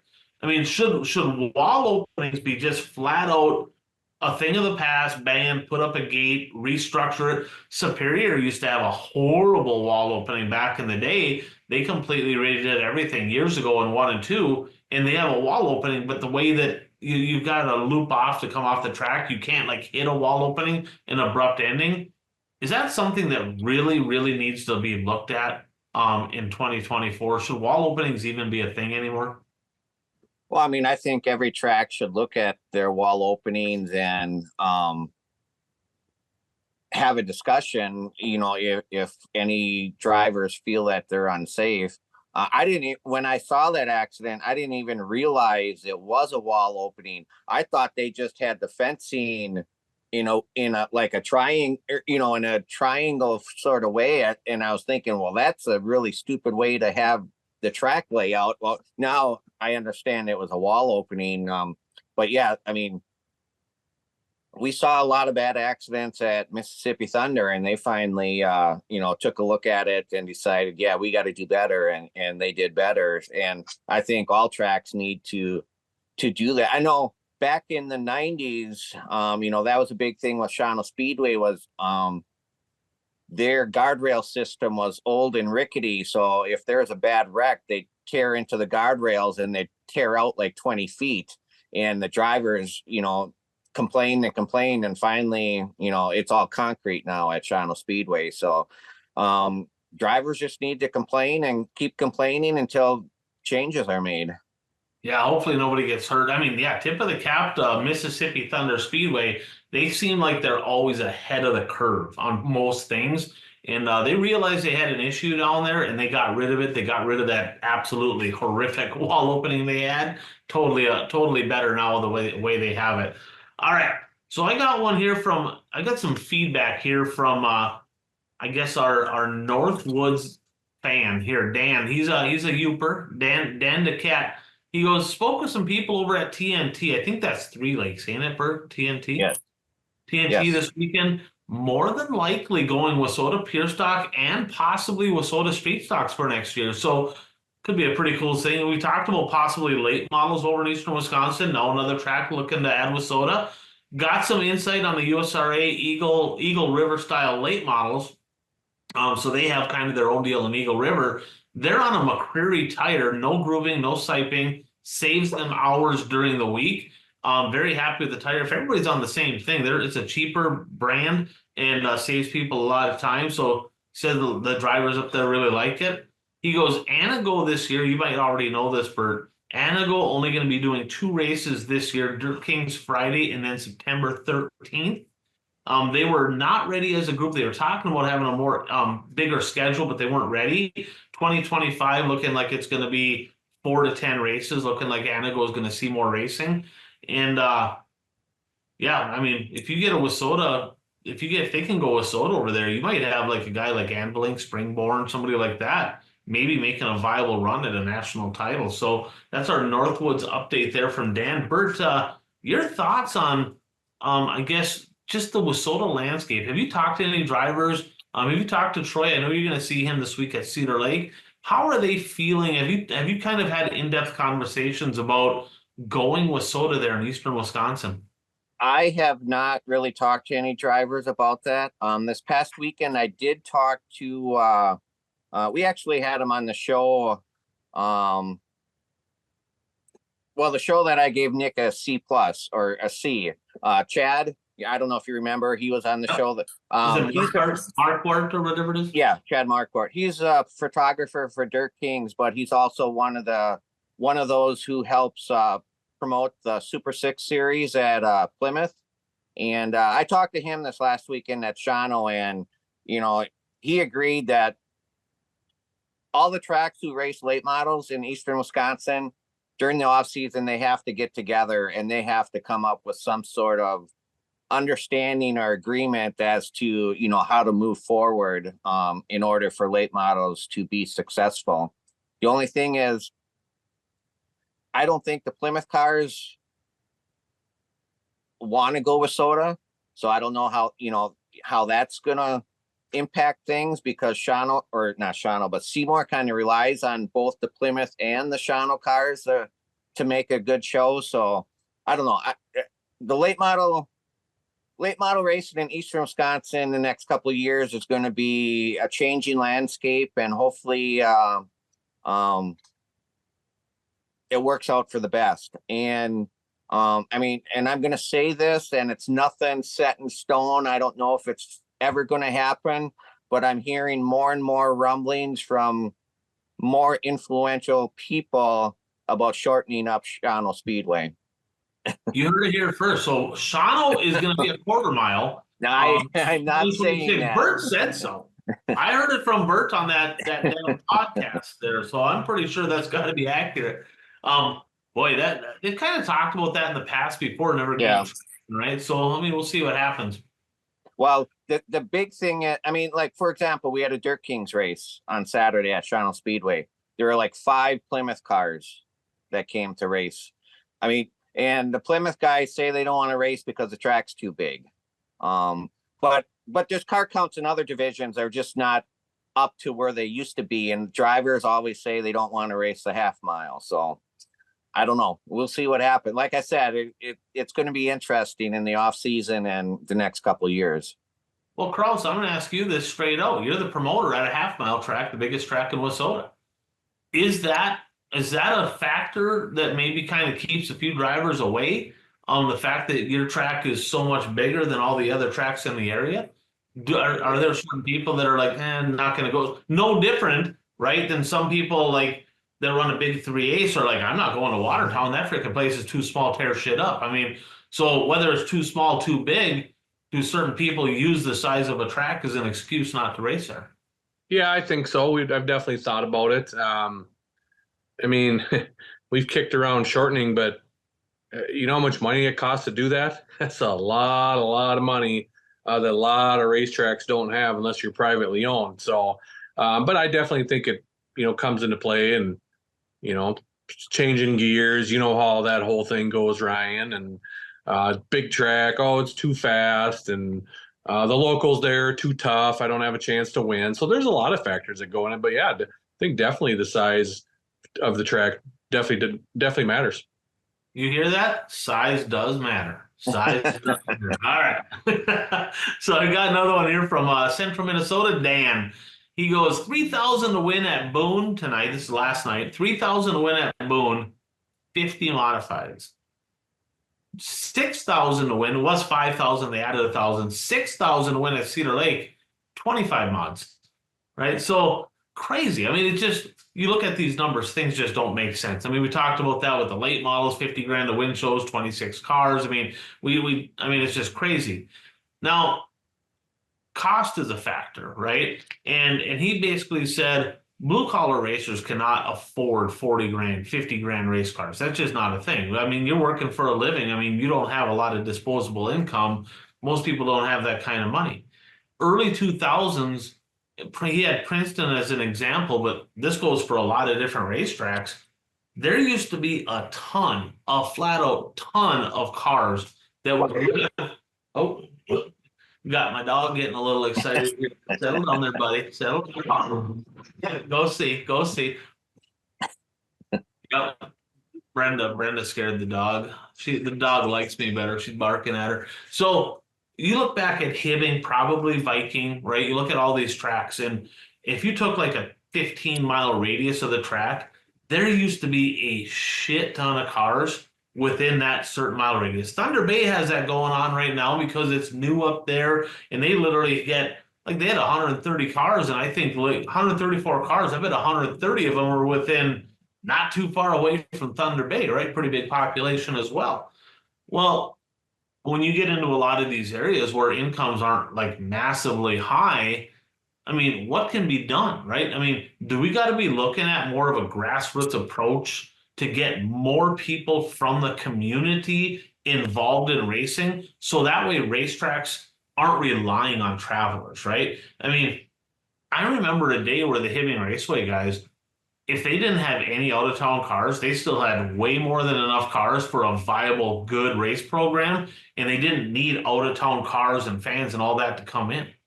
Now that, I mean, if you didn't have the out-of-town cars coming in, there'd be no cars at most of these tracks.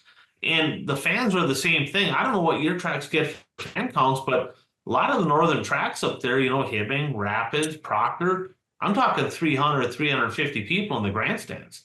Well, if you look around, if they actually did a demographic and they started taking like record, where are these people from? If you take like Proctor, I would bet 25, 30% of them come from 50 miles away or further. It is crazy to me that they can only get 250 people from right there. There's a couple 100,000 people in the Twins Porch, and you can't get 500 people or 1,000 people. I don't know. I mean, it's cost, it's the economy, it's lack of promotions. I mean, I think collectively as a group, this is a very in-depth. We could have a conversation about this that goes on for hours and hours and hours. But at the end of the day, somebody has to figure out, how do we build racing within our own community? Kraus, your thoughts on the fact, I mean, he hit the nail on the head. I mean, most tracks, I don't know, Viking Speedway, how many cars would you say you have at Viking Speedway that are within 15 miles of Alexandria's racetrack? Yeah, we're just talking about that actually at the track on Saturday. It's a lot more than you think, but it's a lot less than it used to be. There's not as many like cars like from Alexandria. You know what I mean? There's a few of us. It used to be a lot. You know, you travel or go wherever, but we have enough. You know, the Tennis's and the Bitsons are 15, 10 miles away. They're from different, Osakis, and there's some other towns that are pretty nearby. But we're pretty much fortunate. I think we are one of the tracks that have a lot of locals. Like I said, we've been floating right around that 75 cars per 5 classes, which 15 per class isn't that bad. So it's a tough deal, man. It's you got to get the youth involved. That helps. You got to keep the cost down. You got to get a starter class. I know our Hornets has helped that out too when we went to that, and the guys building them nonstop. And they're local people. That's the big thing, because those guys don't have a lot of money to be traveling around. They got to come from close. So it's definitely a tough deal. And the one thing about that Cedar Lake special is, Ryan, that's open rules, open modified deal there. It's not strictly a WISSOTA. It's not strictly a USRA. It's an open kind of deal. So I think that can deter some cars too, especially, when Sanders and the boys show up. They're going to be there. Some WISSOTA guys probably, they don't think they compete for the most part. Obviously they're down a little on horse. So I think that's a little bit of factor to it, that Cedar Lake race. WISSOTA guy won it. Just going to go ahead and point that out. Daryl Nelson, WISSOTA guy. So he got her done. I was just looking at the point. So Hibbing used to be like, I'm partial, right? That was my home track. I'm partial. But in my mind, that used to be the place for super stocks, right? That was a hotbed. I mean, you remember, like, 2 of the top chassis builders, and there's a few others, of course, but TRC and Turbine were both from Hibbing, right? So, I mean, 2 of the top chassis builders from Hibbing. We used to have 2 B mains every night. There's only like 4 or 5 super stocks now from Hibbing. So, I mean, it's just crazy. I mean, the amount of people now, it's just totally different. That's why we got to get to Thunder Bay, because we got to maybe relive the past up there a little bit. All right, so Michael sent one over. He said, car counts are so low. Look at Fiesta City tonight with a mod special. $1,500 to win for mods with Soda Mods at Montevideo. I-94 didn't even race. They didn't race, right? And they had 15 cars. He goes, is there just too many tracks? He goes, the I-94 and Highway 7 corridor has Granite, Viking, I-94, like 3 Fargo area tracks, KRA, Fiesta City, Madison, Casino, not to mention IMCA, you got Arlington and Redwood. Is there just way, way, way too many racetracks for tracks to have a good car count? Being the fact that they're relying on travelers. I think that ties into the question before, right? If racing was strong within the community, there ain't too many, because you have a lot of drivers from home. But right now you're relying on travelers. It's like a coin toss, right? Is there too many tracks, or is the racing culture just not as strong as it used to be in home communities? Your guys' thoughts? Well, I think it's a combination of both those. I don't think the racing culture is as strong as it used to be. I mean, it's strong with the diehards, but it's not as strong with the casuals, because there's just so many other options for entertainment. And then the number of tracks within a vicinity is definitely an issue with car counts. I mean, we had an example of this in Eastern Wisconsin on Friday night of this last week. Out of Gaming Speedway races on Friday nights. And normally they race Luxembourg races on Fridays and Chilton races. So there's usually 3 tracks. Well, this last Saturday, Antigo had their special. So that pulled some of the drivers who normally race at Seymour, pulled them up to Antigo. And the fairgrounds by Beaver Dam had an IRA special. So the drivers from the Beaver Dam area who normally drive up to out of Gaming Speedway, they stayed closer to home and raced as a support division with the IRAs. So Seymour's car count was a lot lower than what it normally is on a weekly basis. So the number of tracks definitely has an impact on car count at different tracks. Yeah, late models was the same thing this weekend, right? I had people going 5,000 to win and Hibbing on Saturday night. They had 17 or 18 late models. Well, Rice Lake was 2,000 to win. They had 10. Devil's Lake must have been a couple grand to win. NLRA, I think they had like 17 or 18. Mandan raced, right? Ogilvy had late models. So now there's not a lot of late models to move around. So I don't know. I mean, it's a tough deal. I mean, racetracks with all the rainouts at the beginning of the year, they can't just be taking nights off for every single track that has a special. I get it, but it's a challenging time, that's for sure. But I think the answer starts with got to build that culture within the hometown, and that's going to make the sport thrive down the road. And that's something that's been lacking. So, boys, let's jump into the rapid fire recaps here, brought to you by our friends over at Daytona One Performance Lubricants. Of course, Buck is in the Hall of Fame, right? Hall of Fame for lubricants, in the Nassau Hall of Fame. Very sharp individual. He knows a lot more about this stuff than me. They have a lot of great products. You can check out their Facebook page. You can check them out online. They actually sponsor the Gen X Late Model Series. In fact, they have a great product that is allowed in that series. It's not allowed in Wissota, but it's allowed in that series. They have to run used tires in that deal, and they have some tire treatments out there that people are using on their tires to get more nights out of them and keep the cost down. Well, that's music to my ears. We're talking about the cost of racing, not enough cars. This could be a solution to growing costs, maybe bring that down a little bit on the tire side of things. Well, the fact is, you got to get educated, right? Because it's voodoo. Promoters and the series and Wissota, they're like, oh man, we can't be talking tire treatments. Oh my God, we can't do that. Why not?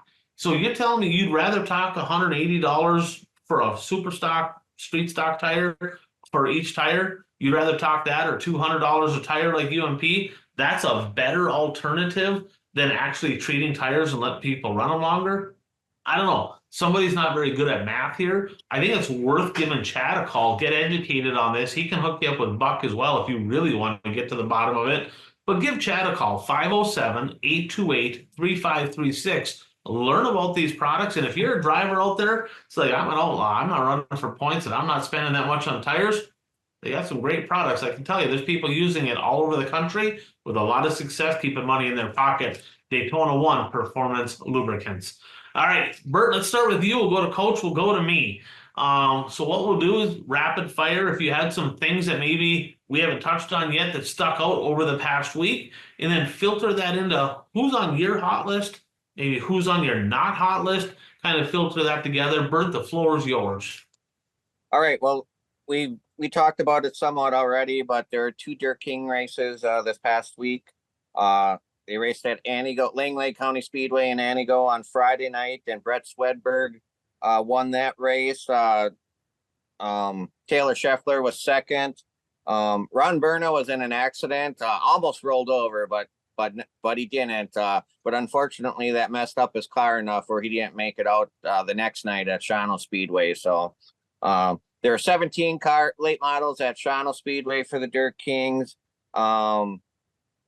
It looked like Nick Avalink had a good shot at making history because first lineup came out, he was on the pole, and then they changed the lineup, and then he was starting fifth.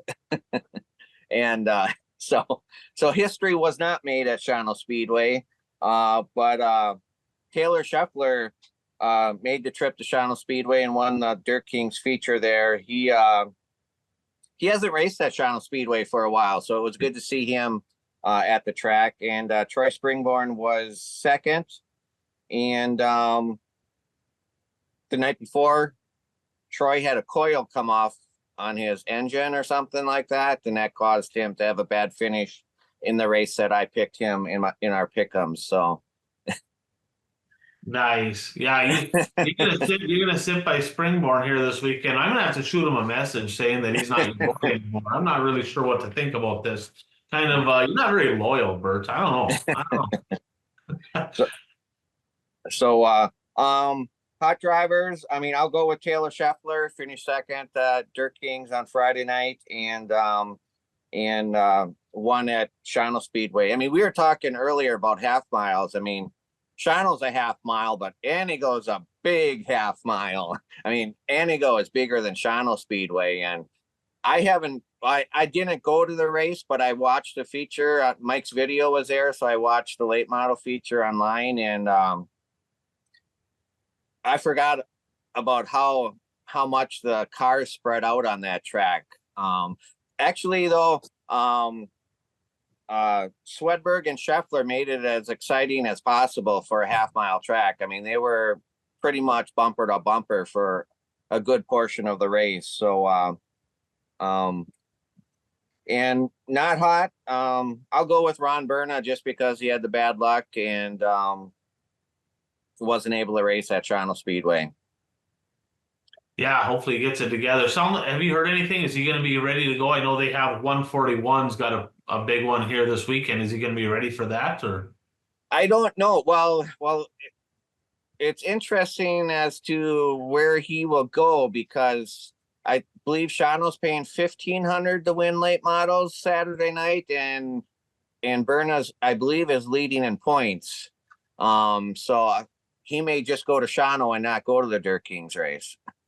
That'll be interesting. That'll be interesting. And 141, they don't typically have late models, right? No, they have one late model show a year, the Dirt King show. So they rely on people kind of traveling. Right. So hopefully, hopefully it's a good turnout for them. I mean, we want them to continue to be able to do that. So, all right, Coach, what do you got? Rapid fire recaps and a little who's hot, who's not. You're up. Yeah, I got a few shout outs here. First off, I need to thank Team Redline Graphics. I need to thank Steve Tamman and Justin Tamman and Ryan Flatten for getting us some One to Go Show stickers.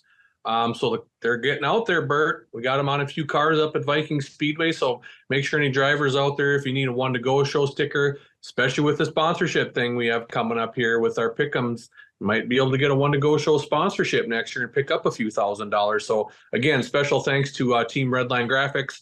And get a hold of them if you need anything wrap, any stickers done like that. Kind of another first time winner. We know what those guys are like. Craig Anderson, he got into racing. He's just a race fan, Ryan and Bert, and his dad, I told you, it's sponsored me for years, Ryan Anderson Funeral Home. I mean, you remember I had it on the back of my car. I know you saw that a bunch, Ryan, when you race against me. You got to see all my sponsors and stuff like that. So he got into racing, and he come running over and he busted his brake line off his master cylinder before the races started. So my dad got a flaring kit and went over there and fixed it for him, and he ended up getting the win. So first ever feature win in a Hornet, and just wanted to get into racing and just wants to race. And it's a great story. He's a great kid. He runs the airport over here in Alexandria. Super nice kid. So he came off the scale, and myself and Jason Tennis, we were all giving him high fives, because it's just what, you see a first-time winner. So that was definitely super cool to see Craig Anderson. Plus, he's now a One to Go Show car, so he got to win. I need to give a shout-out to Madison Speedway for their quick response. It's a really bad accident. Joe Arndt in a pure stock got right reared and into the wall, and obviously ripped the fuel pump right off that car, and that thing started on fire. And boy, I tell you what, the Madison Speedway, the officials are over there right away. They got that fire put out. The ambulance is over there right away. So got to give credit when credit was due. So it's good to see speedways like that. You don't prepare for that stuff, Ryan and Bert. Fires and wrecks, and a lot of times that stuff maybe only happens once or twice a year. And you have some staff there that have never been a part of that. So great job to Madison. They looked well prepared. And make sure taking care of the drivers and taking care of all the people around that incident too. And Joe's doing fine. I've been following him on Facebook here and stuff, and his dad. So sounds like he's going to hopefully try to get back out there and get a car going. Also got to give a shout out to Levi and Landon Rant for showing up to Viking Speedway on Saturday. They're from Siren, Wisconsin. Where's Siren, Wisconsin, Bert? What? You don't know? I don't know where Siren is. Oh, Ryan? I do. Yeah, it's kind of northern Wisconsin. It's up in between Rice Lake and Superior, up off of, I think it's right on 35, I think. I was going to say northwest Wisconsin. Yeah. Bert, you know what, Bert? That you're done. If I ask a Wisconsin question and you don't know, you're banned. You're done. I'm done with it, Bert. No more Packer donkey talk. award of the show for Brewers. Bert. Yeah, Second donkey. exactly. So, yeah, their dad Matt texted me in the morning. He goes, "You guys are racing, right?" I said, "Yep." "You're not going to cancel due to the heat?" I said, "No, we can't. We got a bunch of stuff going on Viking Speedway, so we're racing." So, shout out to those guys for coming up, and hopefully, obviously, thanks for coming up. Levi was coming. He just about got that thing done. He ended up getting second, and hopefully, he's getting hot right before the big show on Tuesday down there at Rice Lake. So, who's hot? Who's not? Obviously, Bobby Pierce. On the national seed, so it's gonna be like I said, he's on a mission. I think he wants to win that World Outlaw title, so it'd be good to see him. Who's not? I got to go with Jonathan Davenport, Ryan. Bert. I mean, he was non-existent this weekend at Fairbury. He slipped down to third in points now in Lucas Oil. I don't think the fourth or fifth place guys are going to catch him, but I know we talked last week. Is he testing? What's going on there? Doesn't seem like he's racing a lot. So it's interesting to see where he's at, but I got to put him on the not hot list. And locally, who's hot, Ryan? You got to go with Tommy Pagonis. He swept Friday at Princeton. He comes up to Viking Speedway. He's been there twice. He sweeps Viking Speedway. 2 wins, Princeton, back-to-back. Young kid, had that street stock. He looked really, really good. He looked fast. He looked smooth. So, quality cars at both places, getting hot at the right time, Ryan, because you know what's coming up on Tuesday with that little dream. So maybe he could bring some money home. So good to see him. Went over and congratulated him, thanked him for coming. So, picking up a couple wins. I know it's at a couple seconds in there, too. Another win last weekend, too. So he's pretty hot. Who's not? I got to pick on my buddy. I got his T-shirt. He's up from Brule. Is it Brule, Wisconsin? Where Brandon Kopp's from, Ryan? Brule. I like Brandon. He every time he comes to Viking, I save him a spot. He parks right next to me. We help him out. I've helped him out in Monty in the past. Great kid. I really like him. But I thought maybe kind of a contender to be flirting around that top 5. He's fast everywhere he goes, picking off some wins and doesn't have the wins. He's been somewhat consistent. I know he's having some issues, DNFs and stuff like that. It is what it is, but I don't think he needs to be where the wins are right now. So hopefully, Brandon, I'm going to put you on the not hot list, because usually what happens, Brandon, is you go the other way. So hopefully we can get Brandon Kopp hot and back into victory lane. 100%. So yeah, he's needing a win there. We'll see what the 22 can do. All right, so I got a few people I want to give a shout out to here. So I'm going to start with Brendan Blasick. One of the top Midwest mod drivers in Wissota here a couple years back, jumped into a mod. I think he did steal a win one last year, but 1,500 to win Midwest mod or 1,500 to win Wissota mod show at Monty. Drove around Nate Heinrichs to get it done, parked in victory lane. Heinrichs had a shot at a slider. It would have been bold. It would have been massively aggressive. Probably would have hurt some feelings. Heinrich, got to give him a tip of the cap for thinking better of it. He hit the brakes, did not make the move. And Blasick with a nice $1,500 win payday. Congrats to him. You got to mention Sobraski. I mean, quite honestly, he won 7 and 9. He's been absolutely on fire right now. He's got 33 wins on the year, guys. 33. So Bert's talking like, a couple of years, maybe get to 1,000. It's like, he might hit it by the end of the year. Shit, he got 3 wins in one night. Grand Rapids on Thursday, won the lates, the mods, and the supers. I know there's been a couple people that have won 3 in a night. Maybe, I think Hewitt maybe won 4. Saw something online about that. But the fact is, a late model mod and super, I don't think that's ever been done in Wissota racing. So Shane Sobraski, I didn't know how long it was going to take him to transition to the late model. Let's just say not very long, right? Relax. If you're a 7A fan, he's just fine. Got to give a shout out. We talked about Dustin Strand, 3 for 3 on the week. Johnny Broking.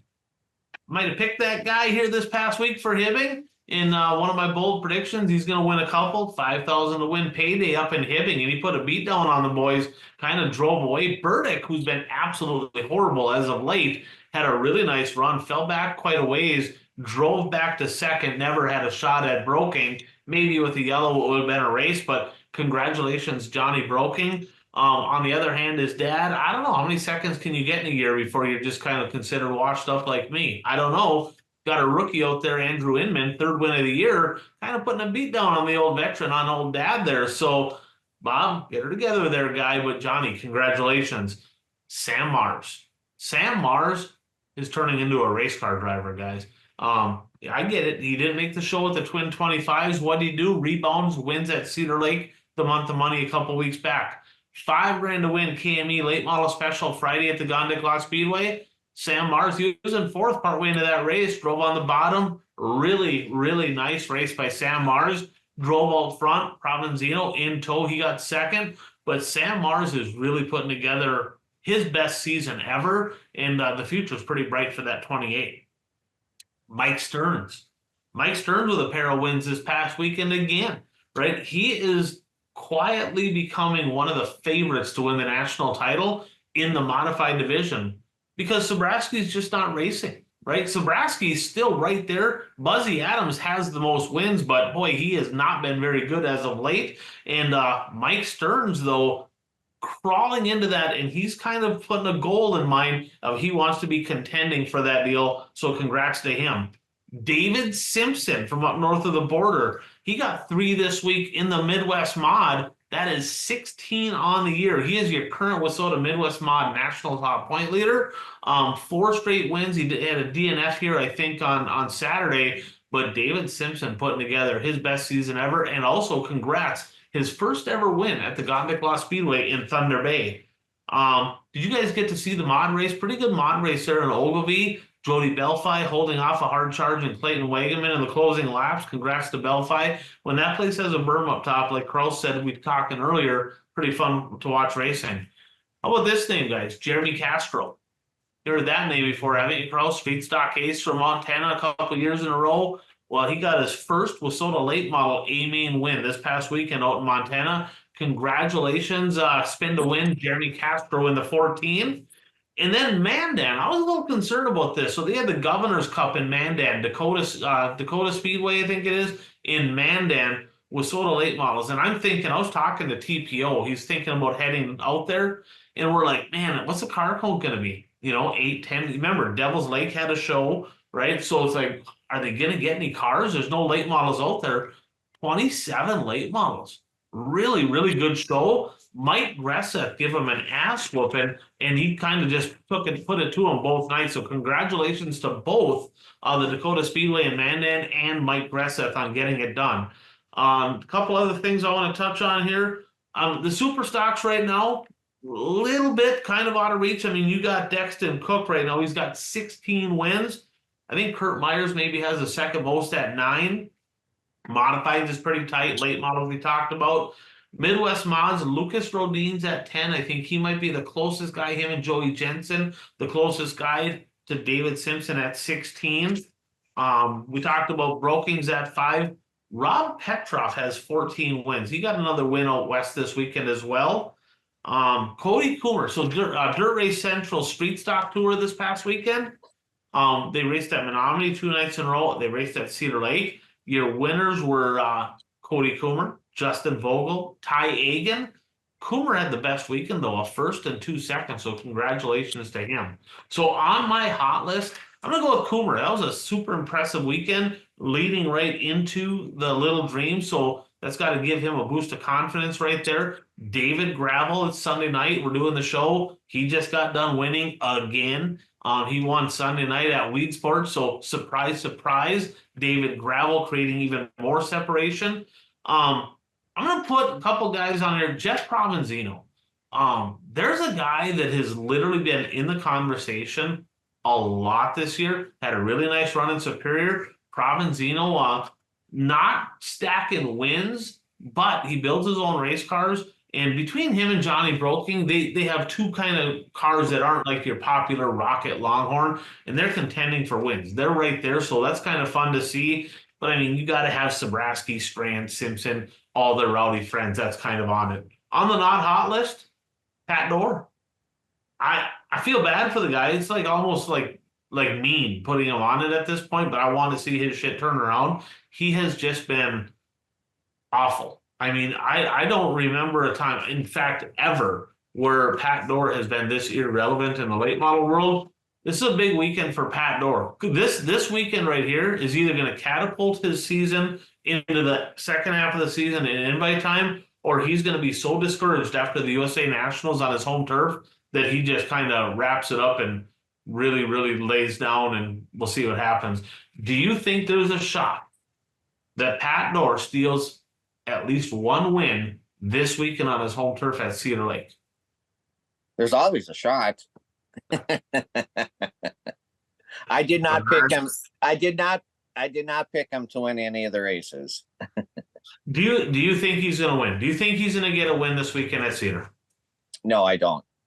Kraus? No, I don't. It's going to be a lot of competition there. He's going to be comfortable. There's no doubt about that. I'd love to see him get one. We need him back in victory lane, but it's going to be super tough the way he's been running. I think he can do it. You guys are hating on one of the best ever. You guys are freaking haters. Pat Dorr can do this deal, so you guys can both piss up a roll. Hey, one thing I didn't touch on here, none of us did. See who RTJ's new crew chief is going to be for the Kaler ride? So he's running the Rumley deal one more week at the USA Nationals. How about that? Chris Smokey Madden going to be crew chief for the Kohler ride for RTJ. That's kind of an interesting development right there. So let's jump into our 2024 pick'ems, brought to you by our friend Brad Parson's Soil and Ag Solution. If you're in Western Minnesota, the Dakotas, if you're looking to be more profitable in your farming endeavors, you got to have the right chemicals in those spray packages. He's the guy. You're going to want to call Brad, 320-219-3542. Get educated on the products he has. We have friends of the show that have actually bought his products, and they've actually sent us, text messages and said, look, this stuff flat out works. I talked to a few of them and they're like, it's unbelievable the yields we're getting in the areas that we're using his product. We just did a little test session. So sounds like there's going to be a few of those people that are going to be doing all of their fields in 2025 with products from Brad Parson's Soil and Ag Solution. Thanks for being a great sponsor of the show. And Kraus, you touched on it earlier. He sponsors the pick'ems. He also kicked in 500. We kicked in some money. Worker Bee kicked in some money. We're going to be proudly sponsoring a racer, maybe multiple racers in 2025. The winner of our pick'em segment, is going to get to pick the car we get to give some money to. So this past week, Kraus, how about this? Man Bun Dan had the most points. Did frickin' Curtis make his picks for him? How the hell did that happen? Did he throw darts and go, I'll take that guy, because he's usually not very good at this. So 27 for him. Me and Changa both had 23, Worker Bee 21, Rayman had 20, Dano 17, Uper 16, Coach 15, Bert 14, Bromance 11, and Beefcake. Get it together, guy. Beefcake, what are you doing, man? 8? Come on, that's 19 less than Man Bun Dan. And he's terrible at this thing. So I don't know. We got to get it together. Our standings right now, she's getting close up front. She's getting close. Rain Man, 246, a 7-point lead. Changa right on his heels right now. I'm at 223. And then we have Dano at 198, Bert at 195. That's our top 5. Worker Bee 191, Coach 182, Man Bun Dan at 181. His big week kind of put him on your heels. You're not going to let him pass you, are you? No. All right. Uper at 180, Bromance at 157, and Beefcake at 150. We also did something that was kind of fun. We did a draft this weekend for the Prairie Dirt Classic where we did 4 rounds. We took our points in the pick'ems. We started on the bottom, did a snake draft, and the old 71A parking in victory lane on that one. 178. I think 156 was what Changa had. I kind of got lucky there. The Uper had 102. His total points from Friday and Saturday was not even as many points as I had on Friday. So I don't know that we're going to call him the not so good Jeff. That's what we'll call him. All right.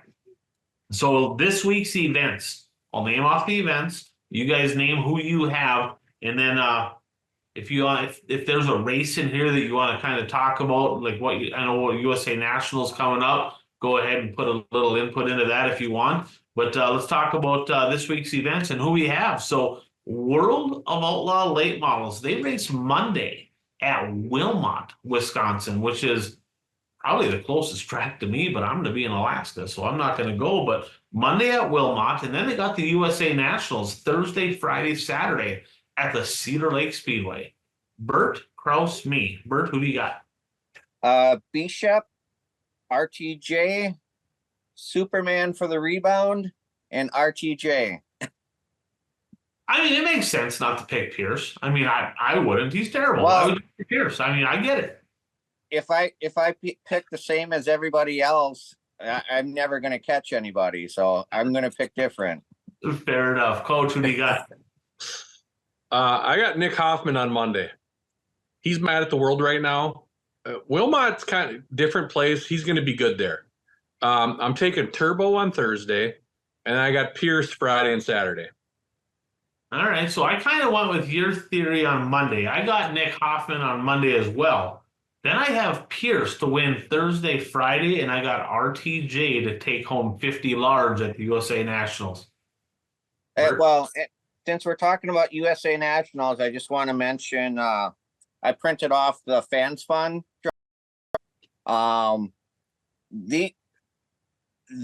These drivers were the final vote results, and they're listed in order of getting the most votes, and they've all committed to the Fans Fund. So I'm assuming that but anyway, from top to bottom, Ricky Weiss, Jason Feger, Scott Bloomquist, Ricky Thornton Jr., Gordy Gundaker, Bob Gardner, Trevor Gundaker, Daniel Adam, Kyle Blight, Tim McCready, Dustin Linville, Ethan Dotson, and Garrett Smith.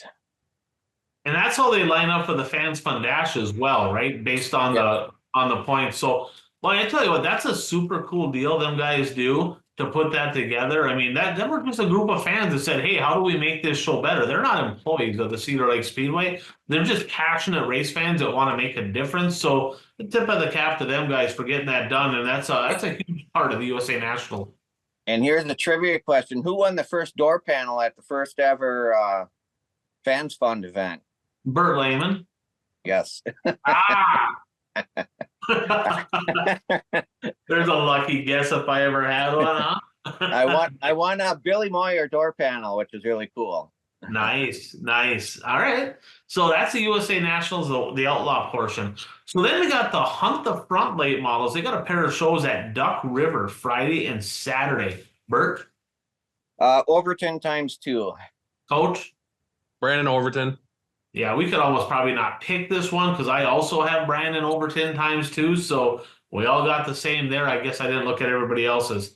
So Cedar Lake Speedway, they also changed it up a couple years ago. They're not running the USRA late models anymore. They're going to run the local late models, which are basically mostly WISSOTA cars.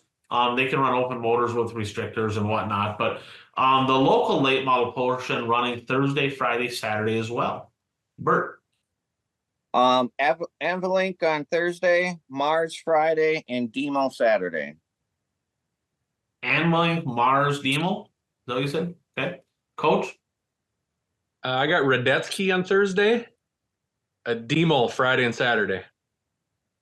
I'm going to go with Ice Cube, Sammy Mars. He's been hot. He's been good at home. Sounds like he's doing double duty. He's going to run the outlaw portion and he's going to run the local late model portion. But I'm going to take him for the trifecta. Because about the time I try to split it up, he's going to win the one that I didn't pick him. So pretty good odds he's going to win at least one. So Sammy Mars ×3. USMTS modifies at Wheatland Friday and Saturday, Bert. Chisholm and Tim. Coach? I'm going Tanner Mullins both nights. That's a good pick. And I'm going to take Jim Chisholm ×2 down in Wheatland.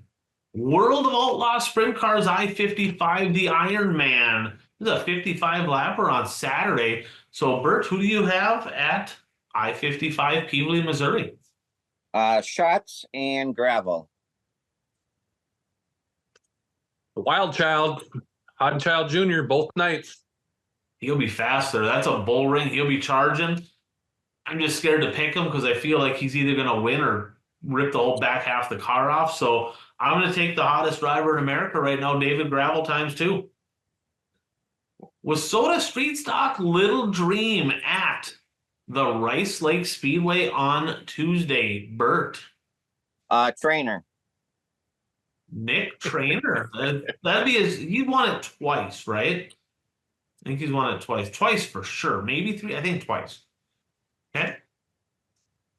I'm going to Levi Rant. That'd be good. That'd be good. I'm gonna go with this car builder, Keith Tourville. I believe he has a player chassis. Tourville's just so good. That thing is stupid fast. I think he's won 4 of it. Well, he got credit for winning 3 of the last 4. It was 4 of the last 5, and one of them was the seatbelt deal where he got DQ'd. But that's a really good show on Tuesday night that's on Dirt Race Central. You're gonna want to catch it. KME Late Model Series, Gondikla Speedway Tuesday, Superior, Wisconsin. Bert. Stabrowski. Stabrowski. Johnny Broking. You both can piss off. 45J, gonna get her done. Another nice payday for Johnny Broking. He's been pretty good. He's been sporty as of late too, so don't sleep on 45J. Hopefully he can keep his carburetor on his car for the whole race. Yeah, true. I'm guessing Shaw probably won't be there, so he'll probably be okay. Dirt Kings at 141, Bert. Brad Miller. I got to change my pick because you spoiled it with because I had Anvilink way before it was even ever announced. So I'm in the process of changing my pick right now. Oh, you are? Yeah. We'll change. Who you got? Because I'm not telling you. I don't know yet. Might take Springborn. Is Springborn going to be there? He's going to be sitting next to me at the USA Nationals. Oh, you should take Springborn. You should take him. I'm taking right here. Who's this, Bert? Jesse Glenn's. Jesse Glenn's going to make the trip over. I talked to him today. He's going to race Thursday at Cedar. Friday, I think he has something going on. Saturday, looks like he's going to head over to 141. Jesse Glenn's going to win at the 141 Speedway. Tri-State late models. Park Jefferson on Friday, Wagner on Saturday, Bert. Zeitner and Ward. Which Zeitner? The one that highest in the standings. That's Corey Zeitner. Corey Zeitner, second in point? Okay, yeah. Okay, and who'd you take second one? Scott Ward? Yeah. Corey Zeitner, Scott Ward. Okay, coach? I took Chad Pospisil on Friday and Corey Zeitner on Saturday. I'm taking Justin Zeitner on Friday. And I'm taking Snowdrift on Saturday. So that's interesting. We all have different drivers there. See, that's kind of fun. That's people say, well, why the hell are we picking that race? We don't normally, because that's why. Because we don't have the same freaking drivers. That's why, right there. All right. Here's another one. This one, we might have the same drivers at. We'll see. The 36th annual Wood Tick at Merritt Speedway, Merritt, Michigan. Now, kind of a cool deal. I've been to a couple tracks in Michigan because my who passed years ago, he lived down in that neighborhood. We went down to visit him and my Aunt May, and we went to Merritt. I've been to that racetrack. Boy, I was probably 8, 9, 10 years old or whatever. So kind of a little special place in my heart. 36th annual Wood Tick. Thursday, Friday, and Saturday. 36 grand to win on Saturday. UMP late models. Bert, who do you got? Thursday, I have Spangler and then Rusty Schlenk for the next 2 nights. Coach? I'll never pick Rusty Schlenk after his rant about he's off my list. I'm taking Chad Finley all 3 nights. I am taking Johnny Broking's car builder, and that is Rusty Schlenk ×3. After conversations that I had with Johnny Broking, I am a flat out Rusty Schlenk fan. I might go on and buy a shirt. Kraus, I might buy you one too. All right, I might get you one too. You look good in Rusty Schlenk garb. Now, I'll be honest, right? I see some of the shit that he does. Like he's literally, it's like every year he's in a boxing. I can't believe you don't like him. He's like a hockey player in a race car. Every year he's in a fist fight, right? Like literally just a couple weeks ago he was punching a guy, right? He's So that's our guy. He's actually suspended from Oakshade right now. Yeah. Well, I mean, I can't believe it. That guy literally punched Rusty in his hand with that guy's face. I mean, unbelievable. Like, and they're kicking Rusty out for that shit. That's bullshit. Yes, he has anger management issues, but he's a diehard racer. Johnny Broking has turned me into a Rusty Schlenk fan. He's gonna win all three. Just is what it is. And now that I know it pisses off Kraus, he's for sure gonna win. So there's that. And then the Gary Blazer Memorial over at the Eagle Valley Speedway, Jim Falls, Wisconsin. They got a modified special Friday night. Bert, who you got? Blazer. Picking Michael Truscott. Prescott will be good there. He's a wheel. I'm gonna go with the youngster though. I'm a fan of these young guns. Caden Blazer, one of them. And that's I think that must be his grandpa. Todd Blazer's his dad, former Wissota 100 winner. Todd Blazer, by the way. So Caden Blazer gonna get it done. All right. So bold predictions time, brought to you, Kraus, by our sponsor and editor of the show, Elevate-visual.com video productions. If you need any drone work done, any advertising videos done, anything like that, if you're a real estate agent, you need some drone work done, racetracks, if you need help with your production, anything like that, make sure you get a hold of Brandon at elevate-visual.com. He also has a Facebook page. Awesome. Thanks a lot, Brandon, for all you do. And we had a few come off the board here. We'll start with our accountability section. Make 3 racing predictions each week. Sometimes not so bold. Sometimes they are bold. So, Bert, you had 3 come off the board. They must have been bold because they didn't go so good. Troy Springborn going to podium on both. He DNF'd one of them, didn't he? DNF the second night? Yeah. So that did not happen. First night. Prairie Dirt Classic. Bobby Pierce going to finish outside the top 5. Looking good about lap 60 there. That was looking pretty good. Did not work out in your favor. And then you said Justin Vogel. This might be the boldest prediction ever, Kraus. Justin Vogel going to have 3 podiums. If there was ever a guy that was like the street stock version of Sheldon Hodenschild, that is Justin Vogel. Because he can be fast, win the race, the next night drive off the end of the track, next night wreck somebody, next night get 5th. He's never been a model of consistency. Let's just put it that way. That did not happen. So that was incorrect. Coach, you had 2 come off the board. You said they're going to be 50% or more of the cars are going to DNF at the PDC. Surprisingly, that did not happen. And then you made a really bold one. This one did not happen either. 9 different podium finishers at the Dirt Race Central Street Stock Tour, while Cody Coomer was 3 for 3, so that was not happening. The Uper had 2 come off the board. Actually, the Uper had 3 come off the board. We just don't have this one. He'll have to add it in. His first one, of course, Jeff Krause going to win a feature before the end of July. No, sir. No, sir. That did not happen. Is there anywhere you can go here in the next 2-3 days? Anyone racing on Tuesday or something? In the next hour? Yeah. Yeah, I'm pretty sure you're kind of hosed on this one. He also said Bobby Pierce is going to start inside the top 6, which that didn't happen, and DNF, which also clearly did not happen. And then he said this: the KME sponsored late model races at Superior, Grand Rapids, and Hibbing would all have different winners, and they did. They had Sobraski, they had Sammy Mars, and Johnny Broking. So 3 different winners, 4th one rained out, so he got that one correct. I had 3 come off the board as well. I said our name is going to get drawn and we're going to be on the big board for the Falls draw.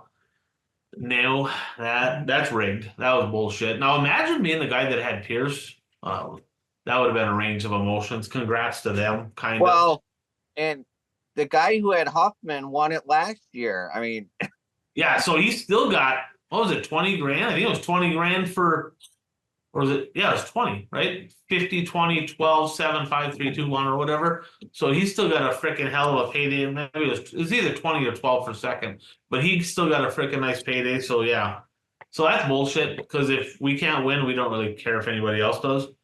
I also said that Shane Sabraski and Johnny Broking would pair up for a better average finish Thursday and Friday than Kyle Peterlin and Kevin Burdick.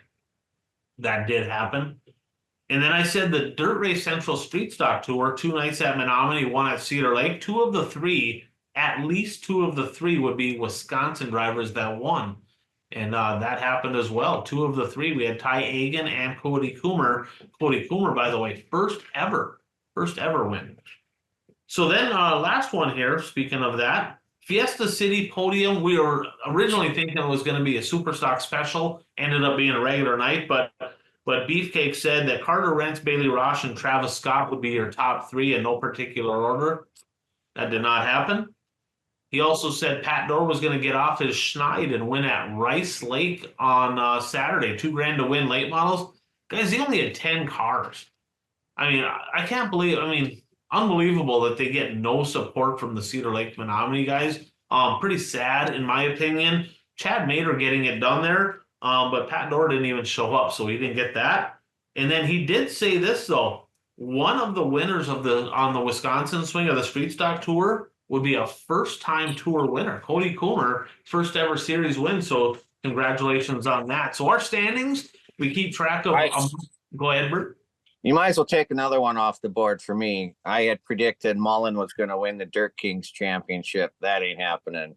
That is not happening. That one's done, and it's not officially official, but it's official, if you know what I mean. So yeah, that one, Uper, that one can come off the board. Mullins is not winning it. That is not happening.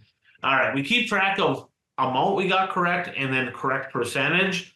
And as far as correct goes, Uper at 21, the Peanut Gallery at 15, Bert and Coach, you're at 13, and I'm kind of crawling back up. I was way behind a little bit ago. I'm up to 12 now with a couple on the board here this week, so kind of at least getting back into where we can be in competition here. Uper's kicking our butt. I think he's pencil fucking us, but that's just me.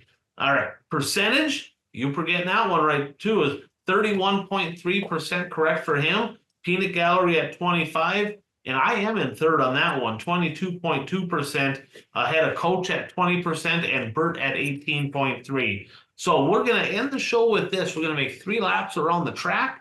We're each going to make 3 predictions racing related. They either do or do not happen. So Bert will go Bert, Coach, Beefcake, Uper, and then myself. So Bert, what is your first prediction?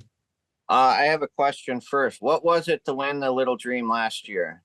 $29,411. Okay. I am going to say it is going to be at least $30,000 this year. At least 30 large. That would be a record, right? I think that would be a record. So at least $30,000 to win the Little Dream, according to Bert Lehman. All right, Coach. We're sticking with Little Dream, and I don't know. I'm going to take a gamble here. Obviously, this is a bold prediction, Bert, but street stock car counts have been up this year. I'm going to go 70 plus street stocks at the Little Dream on Tuesday. 70 plus. Off the record, is Braden Brower going to be one of them? Who knows? I haven't heard. I'm going to go with no. No. We gave him so much crap last year, they just might have to show up. He's got one goal in mind. I mean, it don't pay $30,000, but it's important to him, I guess, to win that natty. But man, oh man, for the racing's sake, boy, I hope the Browers are both there. I really. Well, 100%. But go win them both. You know what I mean? Hey, let's go win everything. You want to be the man? Go be the man. Go win the Little Dream, and then go win the national championship. 100%. I totally agree with you. So Beefcake's going to stick with the Little Dream as well. The winner will be somebody that has won it before. So it will not be a new winner of the Little Dream. And it's parlayed with the purse will be at least $5,000 more than it was in 2023. So it's going to be at least $34,411 to win. So repeat winner. And the purse, that'd be a big night for somebody. Let's put it that way. All right, Uper has one. This is a big parlay for the Uper. Longhorn sweeps the podium in World of Outlaw late model action at the Cedar Lake Speedway. Longhorn sweep. Okay, so that's 9 podiums. 4 or more of those podiums will be by 2 drivers. So RTJ and Pierce could get podiums all 3 nights, and that'd be 6 of them. But 2 of the drivers will account for at least 4 of them, and one of those 2 will have 2 or more wins on the record for this weekend. So a parlay by Uper. Speaking of Uper, he said, hey, Tom Niska down in Monaga kind of keeps an eye relative of Uper. He said, just to let you know, did make it home. So a little shout out there to Tom Niska. I know the Niska family pretty well. All right, my first one here, USA Nationals.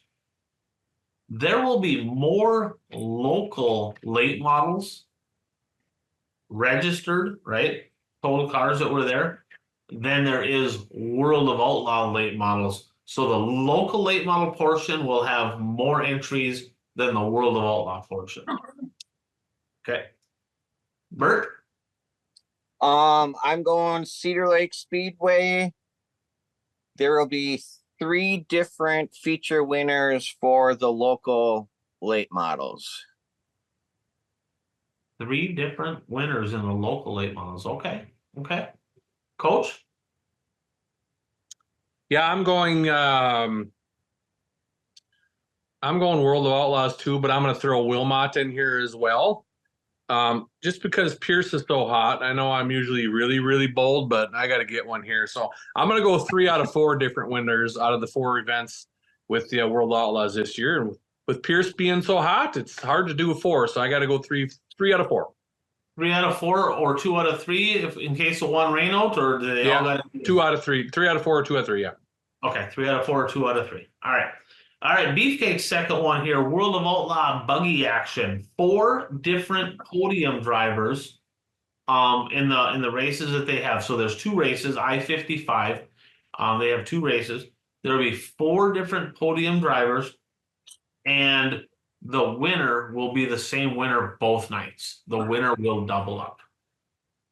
The Uper, he's gonna go Ironman as well. High limit points driver is going to upset the World of Outlaws and win the Ironman at I-55 on Saturday night. High limit guy.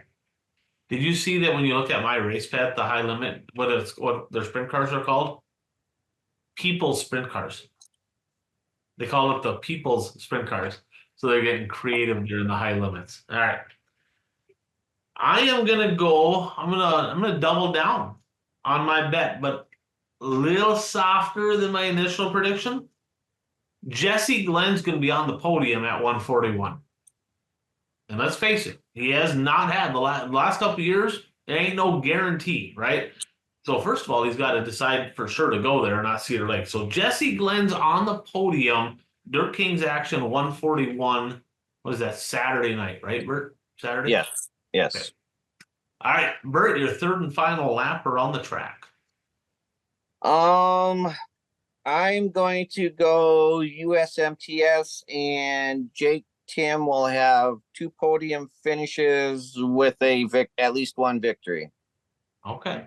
Jake Tim gonna have a big week down in Wheatland. All right. Coach? You know, he's only got 2 wins all year, Bert. You know that, right? In the USMTS. Did you know that? No, I didn't know that.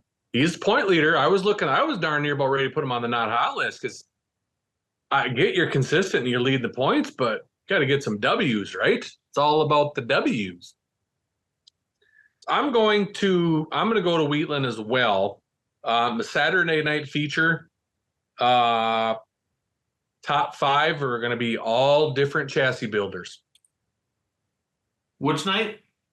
Saturday night, USMTS top 5, all different chassis builders. Okay, a lot of parity there in USMTS. Beefcake's going to go USMTS as well. Between the 2 nights down at Wheatland, non-series regulars will account for more top 10s than the points racers do. So non-USMTS point guys, more top 10s than the USMTS guys. So the locals are going to run good down there, he says. Uper's third and final one coming off the board. This one he's going to push out just a little bit. He's going to get on the Shane Zabrowski train here. Shane Zabrowski will be tied for or leading the Wissota late model win count going into the Silver 1000. So not after that, the morning of the Silver 1000, Shane Zabrowski will either be tied for or have the most Wissota late model wins in 2024. And my third and final one, boys, I'm going USA Nationals. I'm going to go World of Outlaw late model portion.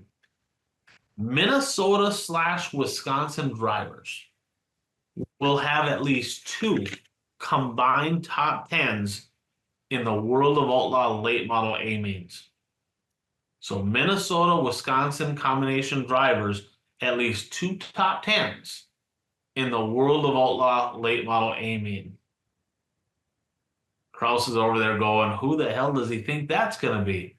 Top 10? I was thinking top 5. Top 5? Holy shit. I don't know. Brent Larson and Dustin Sorensen do not have many top 5s at all. So, well, you mentioned Dustin Sorensen. I just got to give a kudos to him for his run at Falls. He had a good weekend down there. Yeah, he made it in the show. He finished, right? Did he finish the feature? I think he did. Yes, hold on. Yeah, and he made it in. He didn't have to go to the B main. He had to pass a car or two to get up into the mix too. So yeah, that was super cool to see Dustin Sorensen making it in the dance there without needing a provisional. There was a lot of guys that needed the provisional to get in. He was not one of them. No. He finished 22nd. 22nd. So he made it in. That's a lot more than Huddy and JD can say in turbo. He finished right behind RTJ, so he did not finish the feature. Okay. So this week, Kraus, you Viking racing this weekend? What do you got going? Anything special down there at half mile? Yeah, we are. We got to do our makeup Florian Sprenzel street stock special, 1,000 to win. So this is something that's been going on for a lot of years. So we're making that up. We had some kids games going on. Walmart hopped on board, gave us a bunch of gift cards. So we're going to be giving away a bunch of gift cards to adults. We got some games during intermission for the kids. So hopefully you have a big night here at the High Flying Half Mile. Awesome. Well, good luck. Hopefully the 29 star can find victory lane. That's the main thing. Or if it's not you, one to go show sticker car getting in. That's what we want to see. So Bert, what do you got? I know you're going, you and Puka, right? Going to make it down to the USA Nationals this week.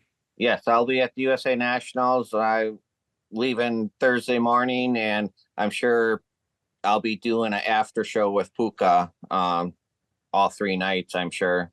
So yeah, that'll be my racing weekend. We'll be at Cedar Lake. Yeah, are you driving or riding with somebody or? My friend that I go to the World 100 with, I'm going with him to USA Nationals. I was gonna say probably not gonna ride with Springborn after we all told him that. So I'm just saying. All right. Myself, I'm leaving in the morning. Brenda and I are actually gonna head to Alaska with my parents. We're flying out Monday morning. We're gonna fly into Seattle. Gonna be on an 8-day Alaskan cruise up there. So this will be the first time in the history of the show that I'm not going to be on it next week. It's going to be you two monkeys. Sounds like Puka's going to jump in the mix. Changa said he's available. If you guys want him to jump on, he will. So it's going to be a Ryan Aho-less one to go show next week. Didn't somebody have a bold prediction that you would not miss a show? That was Puka. So that one is so I can just see it. I can see you guys say, well, we're just gonna not do the show this week. Ryan's not gonna be here. That's bullshit. You gotta do the show must go on. So you guys are gonna have to pick up the pieces. But before we do go for this week though, I do have another shout out. I forgot about it last week. Shout out Mr. Ryan Aho. I hear that you're being inducted into another Hall of Fame. Yeah, it means I'm old. Bert. That's what that means. But yeah, this one probably means more to me than the rest of them. So yeah, it's my home turf, Hibbing. August 17th, and getting in with a pretty cool class too. I did not know Lenny Pastelli, the Flying Italian. He raced back with my dad, had a tragic accident, died in a mining accident, but he won a lot of races. Story says that he had a night where he won 3 different features, I believe, at Hibbing as well. So sounds like he was a really good race car driver. I never got to see him, but then 2 of the best guys that I ever raced against up there, Kelly Esty and Jay Kittner, both getting into the hall with me. So kind of cool getting in with that group of people, because them are people that I raced against. I mean, Jay was one of my biggest competitors all the way through the supers. Kelly was definitely my biggest competitor in the modified. So it's an honor getting in there. Super excited to get up there, see a lot of people, and be part of that. So thanks, Bert, for that. Appreciate it. So with that said, hopefully everybody enjoyed the show. Get a hold of Kraus. He has stickers available. Thanks to Steve Tammon for that. If you live nowhere near Kraus, get a hold of me or Kraus, and we can shoot you over an email of the logo. If you want to have your graphics guy, they can make one up. We've had a few people do that as well. If you ever had feedback, if you want to give us any predictions, whatever it is, let us know. Just punch the buttons. And as always, thanks for tuning in to the One to Go Show. Thanks for tuning in, everyone. Hope you enjoyed the show. If you did, please leave a review and subscribe. It is Puka. And Goat Sports has another show out there by podcast, Facebook, and YouTube. It's the Tea with Miss McGill show. Covers hockey, high school hockey in northern Minnesota. So if you're into hockey, you can find us on podcast under Tea with Miss McGill. You can find us on YouTube or Facebook, Goat Sports Media LLC. Yours truly and Coach Reed Larson. We break it down every week. We also do some interesting interviews. We'd love to have you. So tell your friends, tell your enemies, and we'll catch you next week.